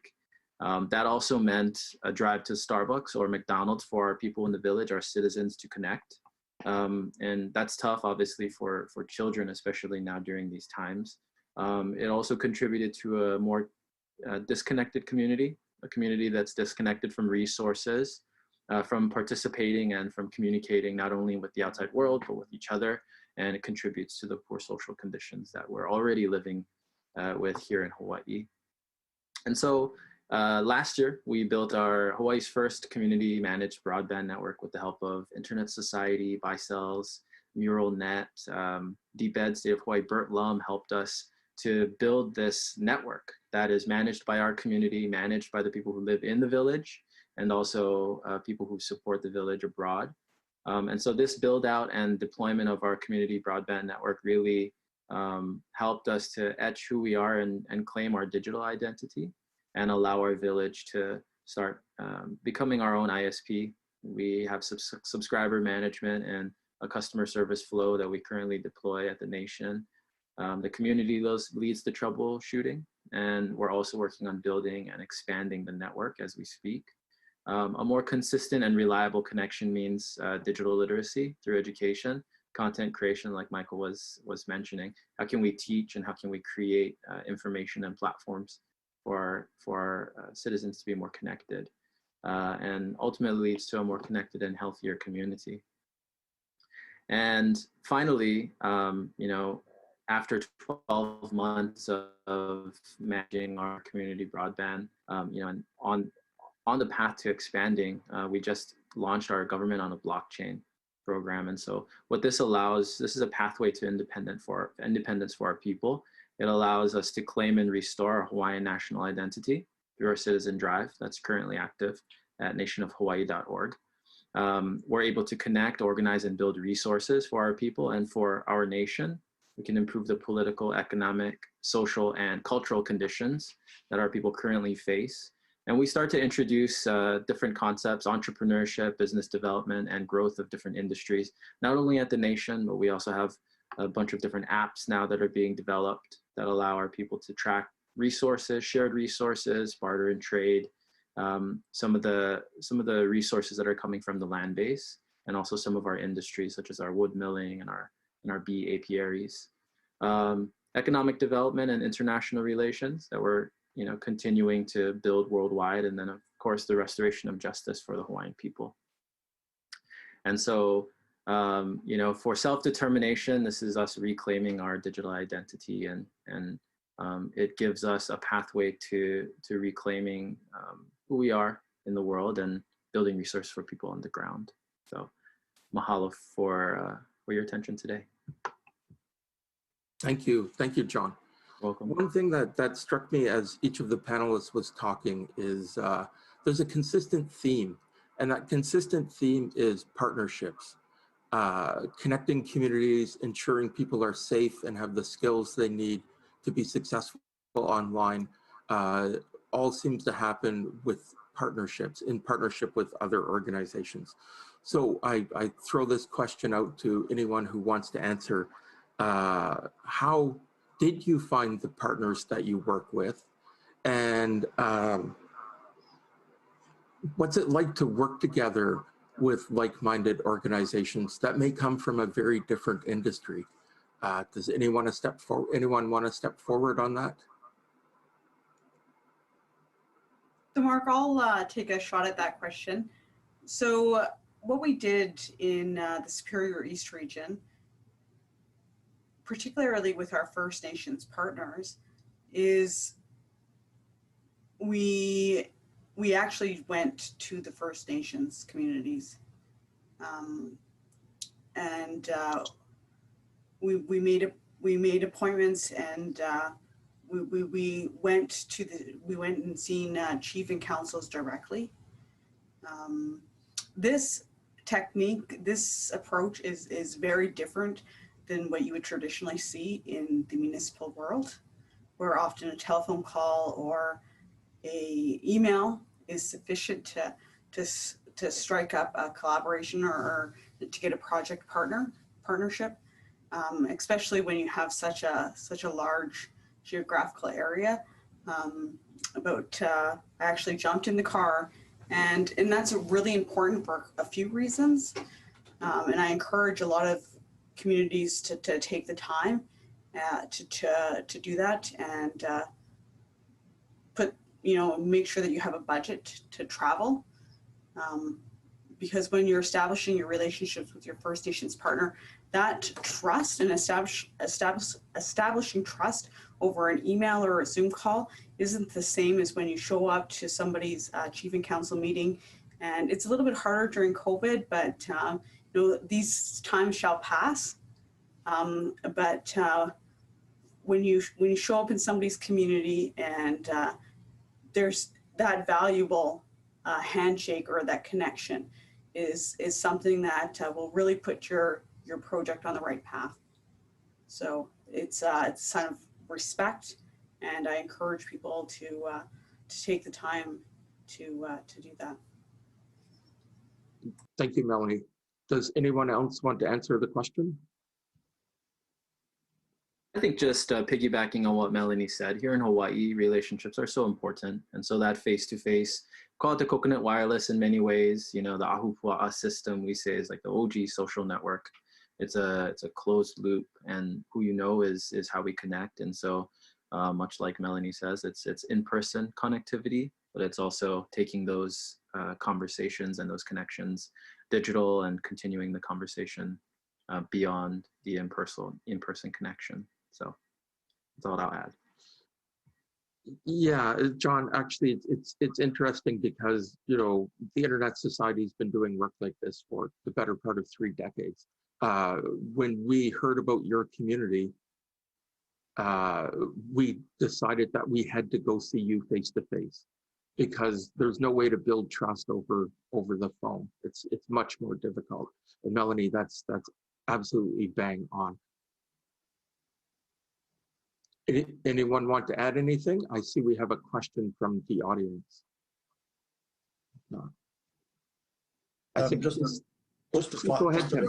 Yeah, just to wrap up, in the work we do, like the First Nations, you know, they just want, you know, people to be upfront, transparent in the work that they're doing.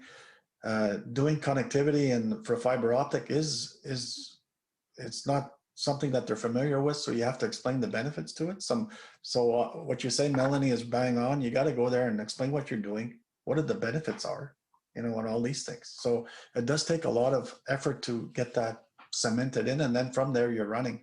For us, we've been at it for 20 years now, and we've established this activity in each of the communities, and we continue to build on it. So in terms of the partners, the communities are critical. Also establishing partners with your regional counterparts as well is critical, because that gives you the expertise to develop your own. And with KNET in Ontario, we work with them for many years.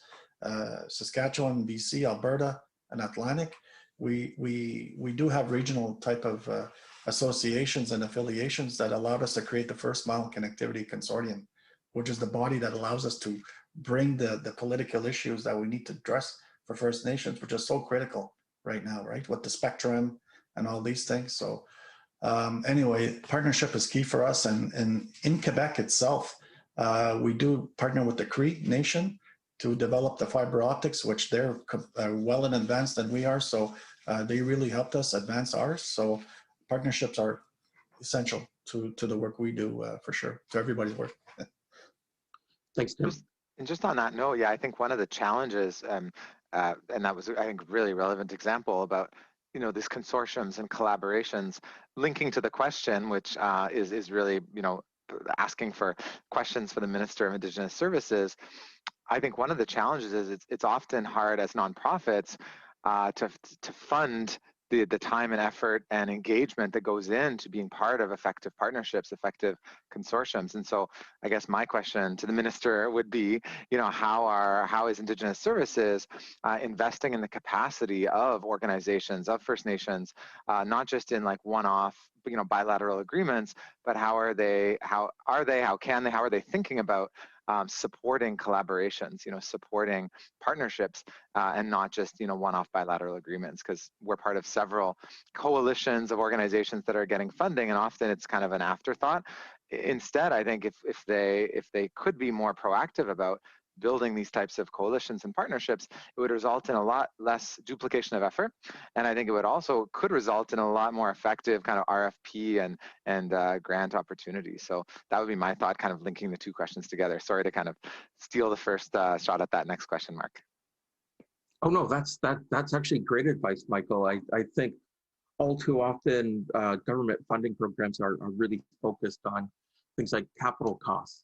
But a lot of the softer areas that are critical for the success of a project, communities are on their own for them.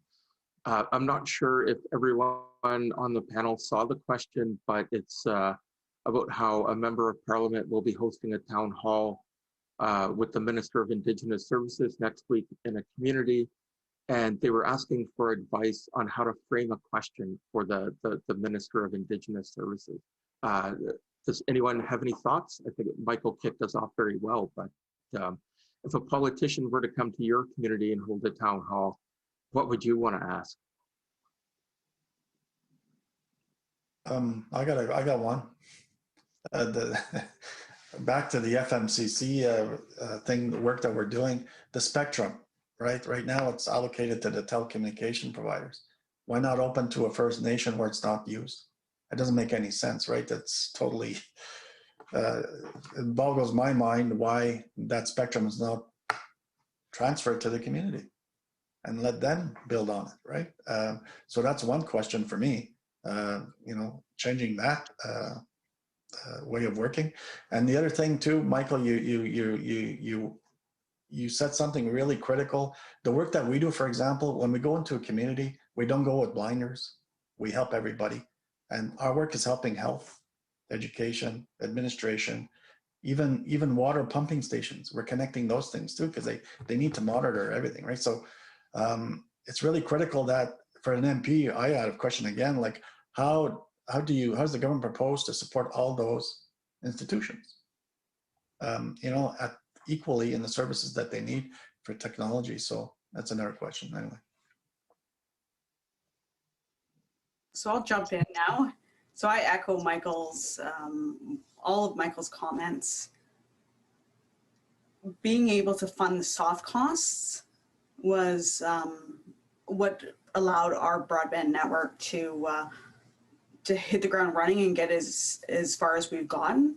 So we've applied for a number of the federal and provincial funding programs that have come out. And one of the things that we've seen, if I can just take it a little bit further, was a lot of the funding applications that are now out are really kind of skewed towards the shovel-ready projects or the projects that are really only meant for the big traditional ISP projects. So they're not really geared towards the NSRBN or the First Nations projects. So I would really like to see those funding eligibility criteria being changed to allow for the little guys to come in, the mom and pop operations or the regional ISPs like our groups, and to see that you know, eligibility criteria or whatever scale, whatever matrix that they use to allow for our projects to kind of get in the game. Excellent. Thank you, Melanie. John, I'm almost afraid to ask, but if a politician were to come to Waimanalo, what would you like to ask them? With regard to connectivity. Sure. Well, how can we get connectivity into the communities that need it the most? How can the nation of Hawaii's broadband network be a model for the other Indigenous communities out there that need it? And how quickly can we get them onboarded so that we can bring innovation and connectivity to those land bases as well? So, you know, we very much are, you know, we're fortunate to be able to have the talent and capacity and expertise to build what we do, and we want to open source that and share it with other peoples. And so having resources to do that is key. So very good, thank you. We have about 10 minutes left, and I'd like to ask you each to respond to this question, which is, we have a lot of people joining us today from all over Canada who can make a difference, right? We have politicians, we have the technical community. There's a lot of people who can actually make a difference for the work that each of you does. If you had a wish list of 2 things you want people joining this call today to do that could help you in your work, what would those 2 things be? And I'll start with you, Tim. Okay, boy, that's a big ask. But anyway, if I go back a bit earlier in my time here in Quebec, we were a regional organization supporting the First Nations SchoolNet program. It was a program to support school connectivity in the day, which was a national program. So we had the opportunity to develop synergies across Canada to advance that at the time. Since the demolition of that structure, there hasn't been anything since in terms of a regional technology center supporting First Nations, like a regional one-stop, if you will, supporting telehealth, all these things, a one-stop shop. So my question would be, would that be a model that the government would be interested in looking at again, supporting that type of, how would you say, not dynamic, but service for First Nations in Canada. So because the demand is growing and it's still there. What we're seeing now is that, like I mentioned earlier on in my presentation, we're not really mandated to support residential connectivity, but it's a big need right now, and we need someone to take that on. And right now, I'm in the education domain. I have my limitation to support, how would you say, I'm getting mixed up in my language, in the public sector domain. So there's really a need to identify a leader in each of the regions to do that work. So that's my point where I see things right now, are the big need is, yeah. Excellent. Thank you, Tim. Melanie, to you, your 2 wish list items. I'm so excited. So I've got, my first one would be that the different funding applications, that they would dovetail a little bit more smoothly. So in regards to timing, in regards to eligibility requirements, sometimes it leaves the proponents kind of trying to figure out what they should ask for from one, what they should ask for from another. It's sometimes a little bit confusing trying to piece together your project and piece together all your funding when you're looking to build a big project like ours. But in the long-term scheme, like our project is only an $8 million project, which in the long term, that's not even a big project, but we spent a lot of time trying to see what we can, to maximize our funding from various sources, and really making sure that we can, you need a funding expert to really kind of make sure you can get everything out of your different funding applications. And the timing is always a little bit off.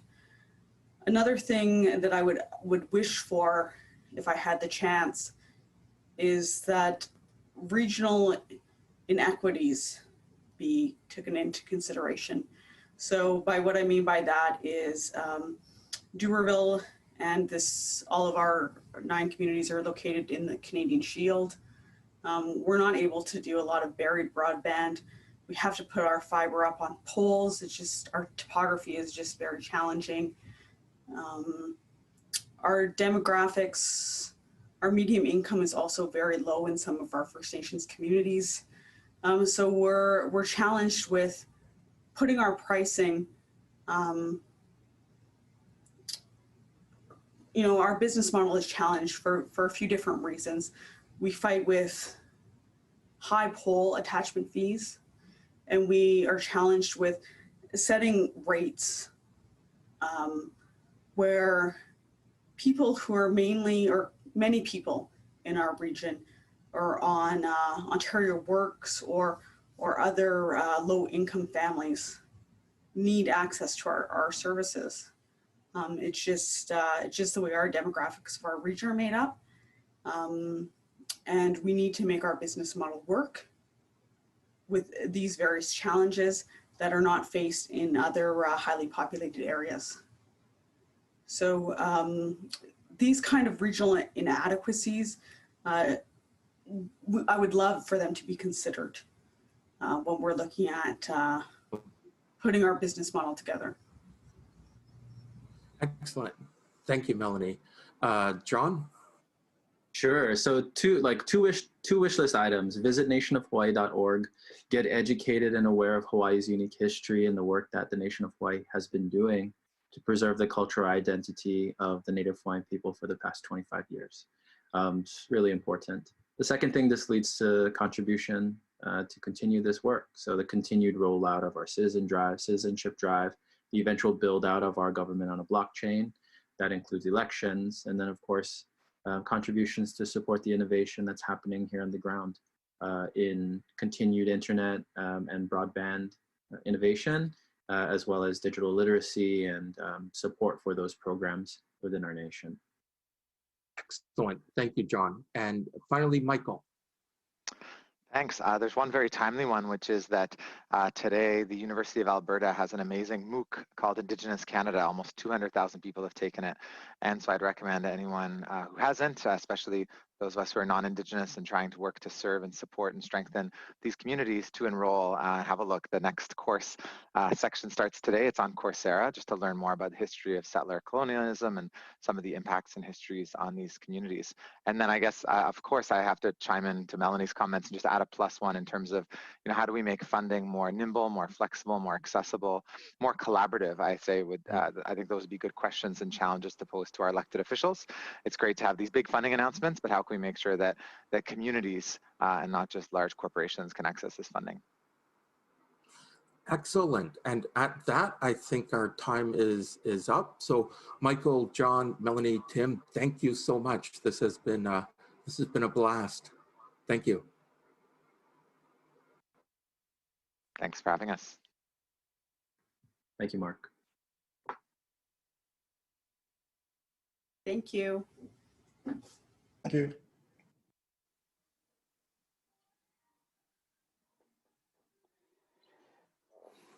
Hi again, and thank you for this lively discussion. In fact, thank you to everyone, our panelists, my fellow moderators, but also our attendees who kept up with the discussion via social media, chat, and of course, our video discussions.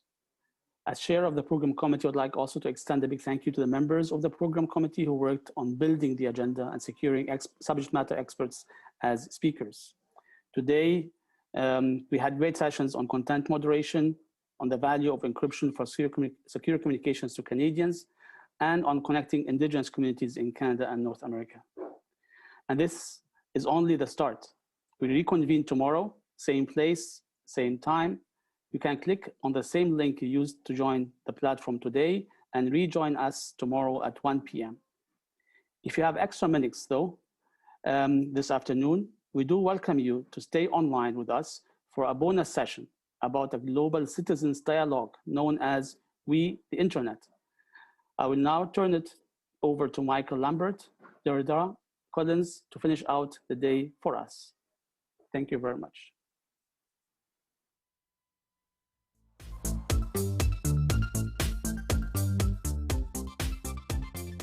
Platform. Knowledge. Viele Möglichkeiten. Conexão. آفاق جديدة يعني. Psicologia. Le travail. Connect. Conocimiento. Network. Eine tolle Hilfe. Technologie. Queer. People. Conexión. Communication. Descentralização. Information. Global Information. Google. Facebook, WhatsApp.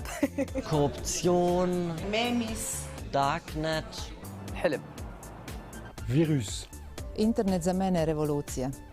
C'est la connectivité totale pour moi. Ci passo veramente tanto tempo.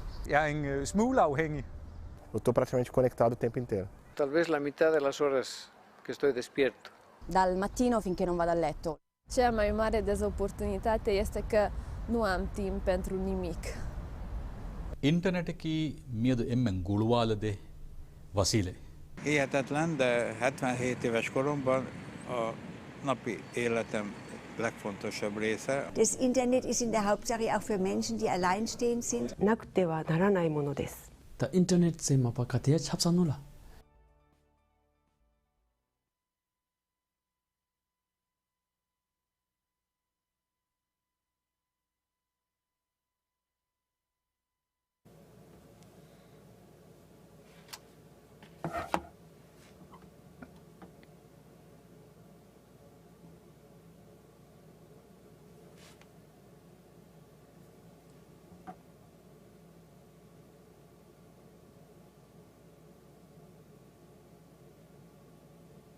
L'interprète s'excuse, il y a un problème de son. Nous n'avons pas le son. Ah. Le dialogue mondial, nous perdons le son de nouveau.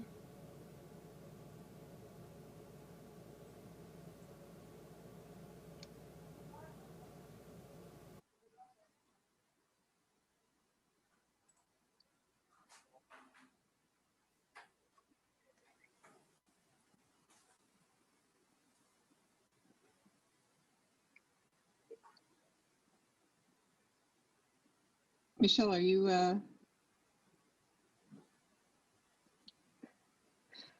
if we're having a slight challenge with getting Michelle online there, maybe I can just start in.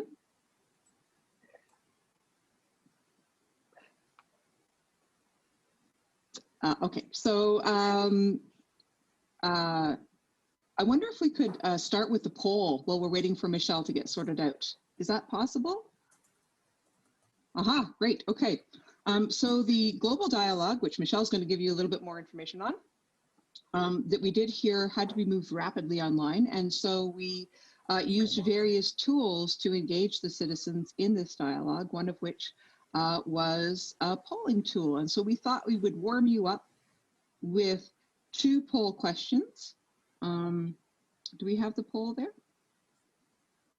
Yeah, poll, great. There should be 2 questions that come up onto your... Je m'excuse, le son m'a abandonné au moment où j'allais débuter. Okay. La confusion. Donc, je ne sais pas à quel moment on m'a perdu, mais je me représente. Mon nom, c'est Michel Lambert. Je suis gestionnaire de projet avec une organisation canadienne qui s'appelle Equality, une organisation qui développe des outils de cybersécurité pour l'Internet notamment. Je suis membre du comité organisateur du Forum pour la gouvernance Internet, fier de l'être, et j'ai travaillé avec le soutien de SecDev et de ISOC Québec à la consultation We the Internet. Cette consultation-là, qu'est-ce que c'est essentiellement? C'est une consultation sur le futur de l'Internet. Qu'est-ce que ça doit être l'Internet? Qu'est-ce que ça doit devenir l'Internet à partir des constats qu'on peut faire maintenant de la situation? C'est un processus qui a été lancé en 2018 durant la rencontre du Forum global pour la gouvernance de l'Internet. Cette rencontre qui regroupe des acteurs du secteur privé, des gouvernements, des techniciens. Et essentiellement, on s'est rendu compte qu'il manquait un intervenant. Finalement, l'usager final, qu'on a invité donc à participer dans le cadre de cette formation-ci, de cette consultation-là. C'est un processus qui visait aussi à accroître l'engagement, donc les connaissances des We're also trying to better understand who these users are and what they're interested in terms of internet governance, and we're trying to consult. Était assez opportun compte tenu du fait qu'il y a eu la COVID, sorry, we're losing the sound there. Based on with COVID, everybody was stuck at home, and internet has really taken on huge proportions, huge importance. More than 70 countries participated, 5,000 people all over the world who registered for this consultation. It may not seem huge, in fact. Of course, compared to the world population, but 5,000 people is as many people as participated in the IGF. These are ordinary citizens, not politicians, just Joe Blow from off the street. And in fact, Ms. and Miss Josephine, because we had more than half female participants, and 2/3 of the participants were under 35. So we really had a population who was interested in the future of the population, younger people. In Canada, the consultation was held on 23rd and 24th of October with one in French and one in English. And I will now hand over the mic to Deirdre from SecDev, who will talk to you more concretely about what we did in this consultation with the Internet. Michelle. So I'm going to share some of the highlights from the Canadian chapter of this global event. I was going to also run a poll, which is one of the tools we used in the event just to warm us up. If you go on to the tab on the left, you can see the poll up there, I think. And it asks 2 questions around privacy. First, for those of you who use online services. How many of you actually read those privacy agreements, those terms of services? How often do you read them before you check the box? That's the first question. And then the second question is, on average, how many working days would it take the average internet user to actually read all of those terms of service agreements that they check over the course of a year? And I'm assuming this is probably North American readers. It comes from the New York Times. So I'm just seeing the results coming up here. Yes, so you did a little bit better than the average Canadians that we polled on this. Many more had never, but I see there are actually some always here in terms of reading those, but overall it's sort of sometimes or never reading. And then I'm not sure if we have the second results yet, but as they're coming in, these kinds of questions really helped Canadians reflect on the issues that affect their everyday digital lives. And as one participant said, you know, I'm finding that I spend too much time trying to get things to work on my devices and not enough time thinking about what I'm giving away to get those things to work and what that means. And that really sort of captures the entire essence of what the Citizens Dialogue was trying to achieve. I cannot see in my chat the results of the second poll. I'm assuming it's still running. When it comes up, we'll readdress it. But if we could move to the slides right now, that would be terrific. We ran this across 4 virtual sessions. It was a very fast pivot to move it into the virtual online space. If we can go right to the next slide, please. The first session was on internet and me, in which we asked participants some very big questions. For example, what do you love about the internet? And in the word cloud that was generated from that question, we saw the big words opportunity, connection, communication, knowledge. We then asked, what do you fear about the internet? If we could have the second slide, please.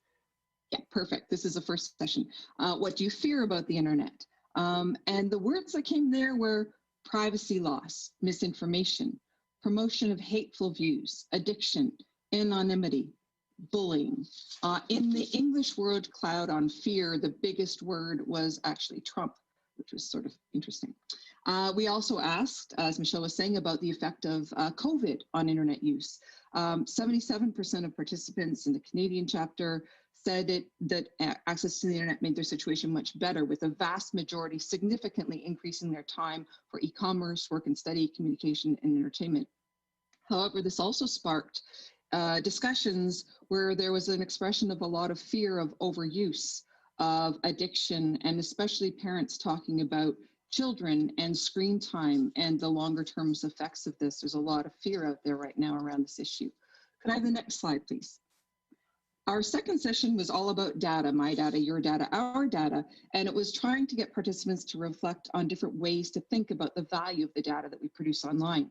Overall, some 80% of participants were concerned most about their lack of knowledge and control over how much data was collected, by whom, for what purpose, lack of transparency around the process. There was little trust in how companies and governments were safeguarding our personal information, and the vast majority of respondents agreed that citizens should have the right to access and use the data that's collected about themselves. I think we probably all concur with that. The broader question that we put to participants was asking them how we should view data, and they had 4 choices. First, as a resource that we trade for the services that we get online. Second, as a resource that we actually produce, and therefore we should get some compensation for the data that we produce and share.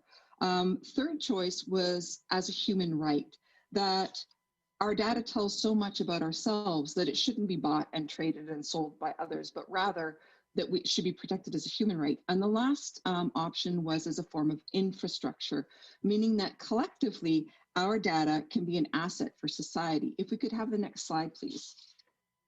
This is some of the global results. This slide was generated by Mission Publique as its early returns against global results. And there, the #1 choice from global citizens around the world were saying that we would like to see our data protected as a human right, first and foremost. Canadians concurred. The small group that we chatted with concurred. Interestingly, their second choice, however, was to see data as infrastructure, which perhaps reflects a Canadian faith in the possibility of good governance for the public good, maybe a bit more strongly than in some of the other countries. Next slide, please. Another of the global results on the data was asking participants, now that you know more about data, will you change your behavior in terms of how you share your data? And 53% said yes, that they would be sharing less data probably. Interestingly, on our exit poll for the Canadians, 50% said that after the session, they thought that they understood data better, that some of the complexities around it. However, a certain percentage also said that they actually understood it a lot less. And this was reflecting the fact that they came into the session thinking they knew a lot more than they did. And once they started looking at some of these issues, they became quite concerned about how complex it was and how little they actually felt they knew. Next slide, please. The third slide was on the public sphere and disinformation. If we can have the next slide up there. Is great. This session, we really were asking participants, where do we draw the line on freedom of expression and anonymity online for ourselves and for others? And who or what should be empowered to help keep that space safe? The main takeaway was that it really depends a lot on context. On one end of the spectrum, participants emphasized the key need for human rights activists to have anonymity, to be able to have that free expression online, especially in oppressive contexts. On the other hand, a fair few others were really very much concerned about the cyberbullying in their own backyard, and especially disinformation as well. Over 80% of the Canadian participants were very concerned about the spread of disinformation online. In terms of who should be responsible for ensuring the integrity of online content, most participants actually thought it should be shaped by a broad array of actors to achieve consensus, from ordinary citizens through to national governments. How you do that remains to be seen. But there was skepticism about the role of the private sector being given this sort of mandate to be checking the spread of disinformation online. A lot of skepticism around the effectiveness of that in the longer term. Next slide, please. These are global results again. And the question was, what's the best way to tackle disinformation? The global citizens so far who've been consulted has said education. And interestingly, that was absolutely the position within the Canadian participants as well, that the thought that digital literacy as a front line against disinformation, empowering citizens, empowering the next generation coming up and their parents and their teachers to really be able to make those choices and understand how to identify disinformation and not spread it online was really the front line of action in this space. There was clearly appetite for more information on this. And I think that it puts out a call for there's a lot of room for action in this space in terms of engaging citizens in this. Next slide, please. Our last session was a wave top look at AI and the future of the internet. Overall, participants were rather split about whether AI was an opportunity or a threat. Overwhelming consensus that it has the potential for human betterment, but also a lot of strong concerns about how AI is increasing our loss of control, is creating data that is being used by powerful forces and for profit, not necessarily for good, and how it might exacerbate inequalities and divides that already exist. The main takeaway from the Canadians was the need for more information, more transparency about its development, and that it should be driven by human values and ethics, although what all of that means also is a very large topic for discussion. If I could have the next slide, please. The global results. There we go.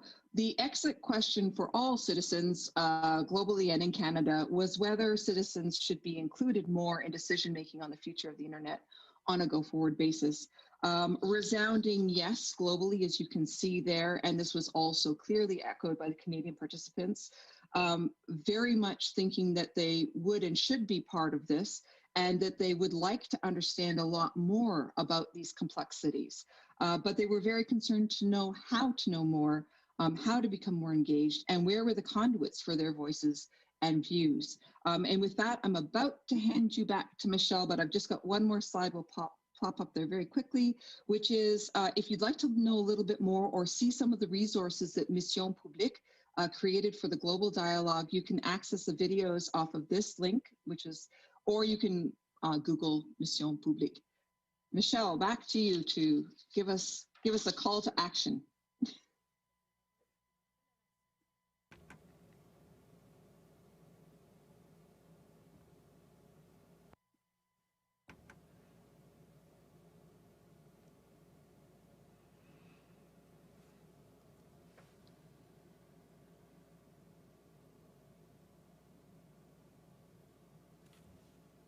You there?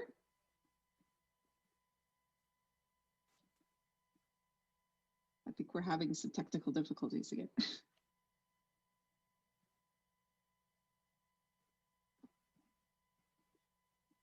Michelle, are you there or no? Maybe? Excusez-moi. I'm so sorry. Again, I don't have any sound, so I don't really know when it's my turn. Indeed, if I may allow myself a few extra comments. Once again, the 5,000 participants,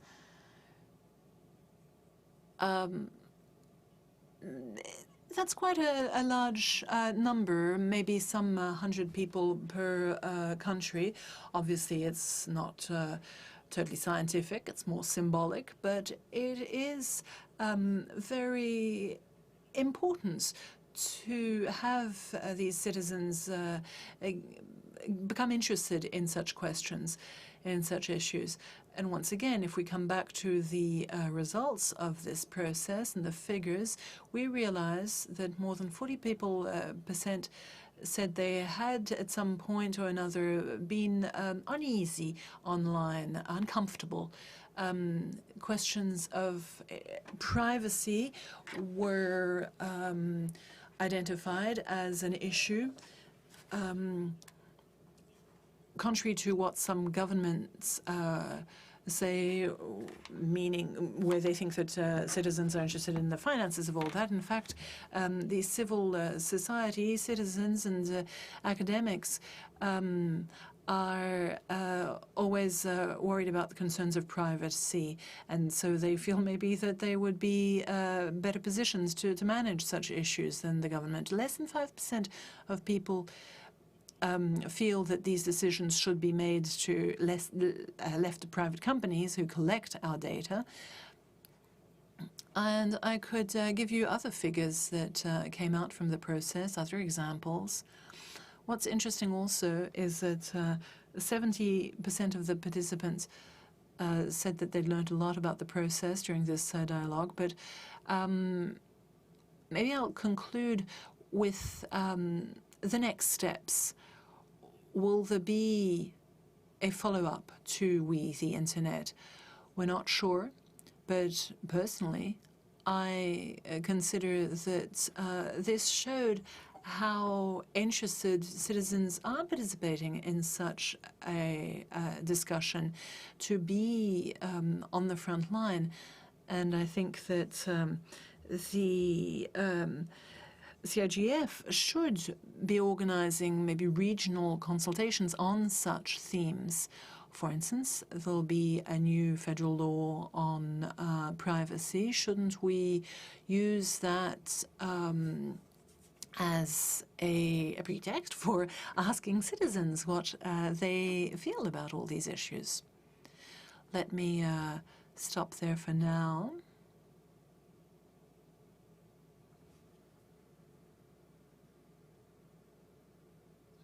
Go to questions and answers now. If there are any questions that anyone has about the process, or we're not really able to report on global results yet, because they're still coming in and they're still being compiled on the back end of this tremendous data system that Mission Publique has architected and rapidly put online in the face of COVID. So we can't really. I saw there was a question in the feed here about what is the most striking difference between Canadian attitudes and the rest of the world. I don't think that we can say that yet because we don't have the full global results.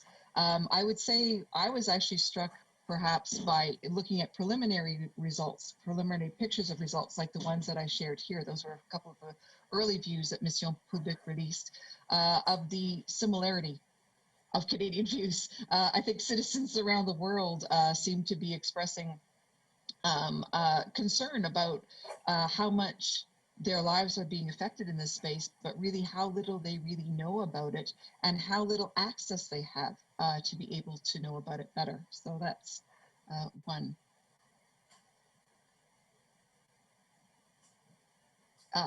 So we say, is that a question? In the chat, I'm saying the technocrats will say the public is too poorly informed to be part of a serious discussion. Well, Michelle, I'll let you answer in a sec, but I would just say that there is a lot of first of all, firsthand knowledge and experience about some of the effects on our lives, and indeed, perhaps that's a better source of information in terms of thinking about those effects on the public. And some folks are very well informed, we found. There was a cross-section in participation. Others, though, really wanted to know a lot more and were very concerned to know a lot more. But, you know, we have not been doing such a great job of doing that public engagement. And the part of it maybe is, well, it's so complex. How do you start engaging the public? But I think there's a huge job to do here. A very, very important job. And I think maybe some of the folks listening to this session are very well placed to start that process here in Canada. Michelle, can I throw that over at you? If you can hear me.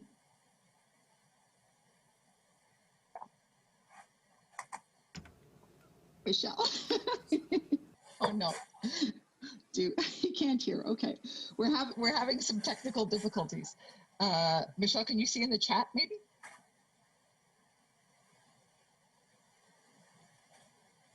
No, Michelle? Okay. Oh yeah, there you go.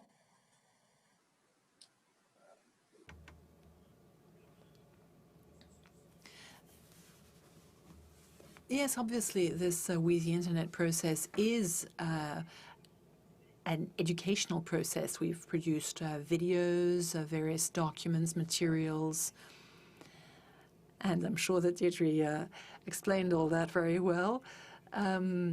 And this did allow the participants to become informed as to all these questions. And more than 70% of the participants did say that they had learned a lot during the process. So the process really did serve that role. And indeed, that helps me conclude when people say, oh, the citizens shouldn't be allowed to participate because they're not informed. Well, these are ways of informing people, and based on that, they have solid, good opinions that should be taken into account.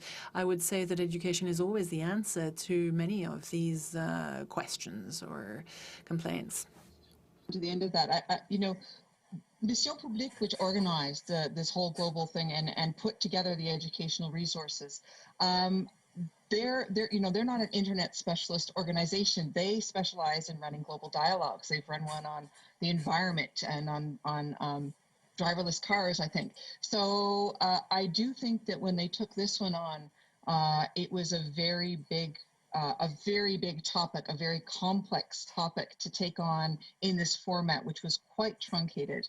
And so although they, of course, did provide baseline public education resources on the topics that we were going to be discussing with citizens, I think, speaking for myself personally, I think that there was a lot more that could be done, or rather there's a lot more that needs to be done right now.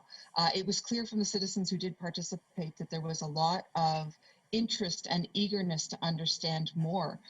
We started each of the sessions with sort of expert discussion, short discussion on the topic to set the context, or watching the videos that Mission Publique had done. And there was a lot of eagerness. It was to really learn more, to sort of engage with the experts or to ask the facilitators more about some of the topics. because people do have opinions, but they would like to understand better how it works where they can. So I see a question about, do they do public education on internet safety? No. We, the internet itself, facilitates the global dialogue. It's up to the Canadians now. That's, I think, what Michelle was saying and what I'm saying. There's a big job for any of you who are interested in engaging in that public space to take this up and to actually start to think about doing public education, to bite it off into pieces and get the interested public more able to think about some of these issues and or express opinions for where they have experience and how it's affecting their lives.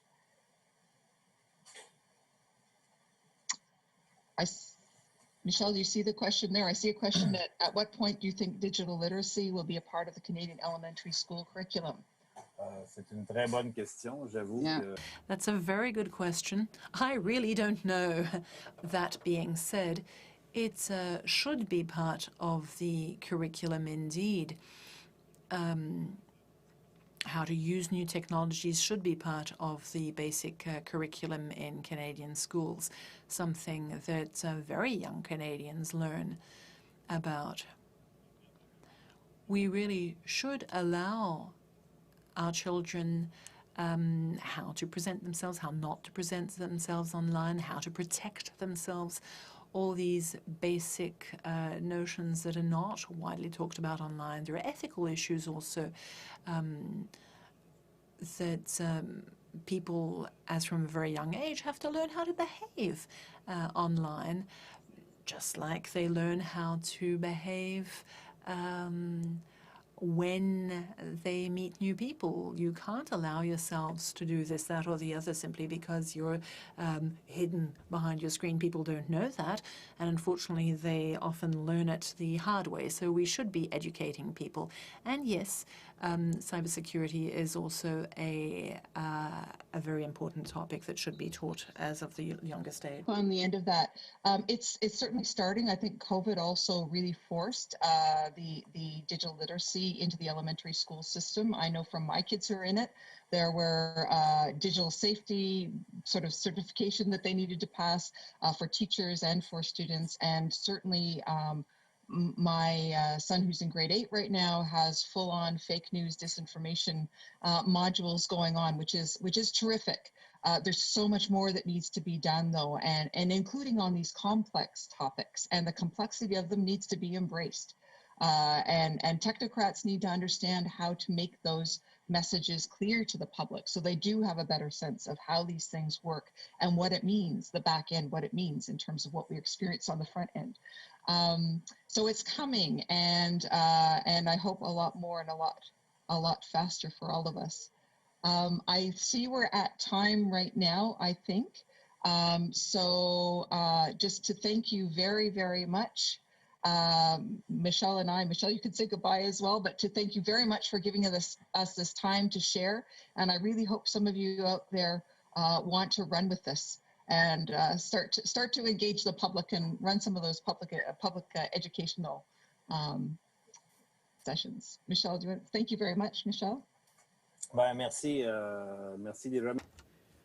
Yes, and thank you, Deirdre, for stepping in because I had a few technical issues in this presentation. You saved the day.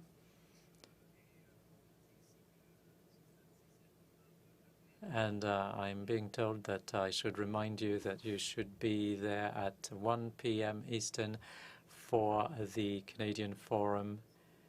So same channel, same time. Keep getting informed on these issues and informing people about those issues around you. Thank you. Bye-bye.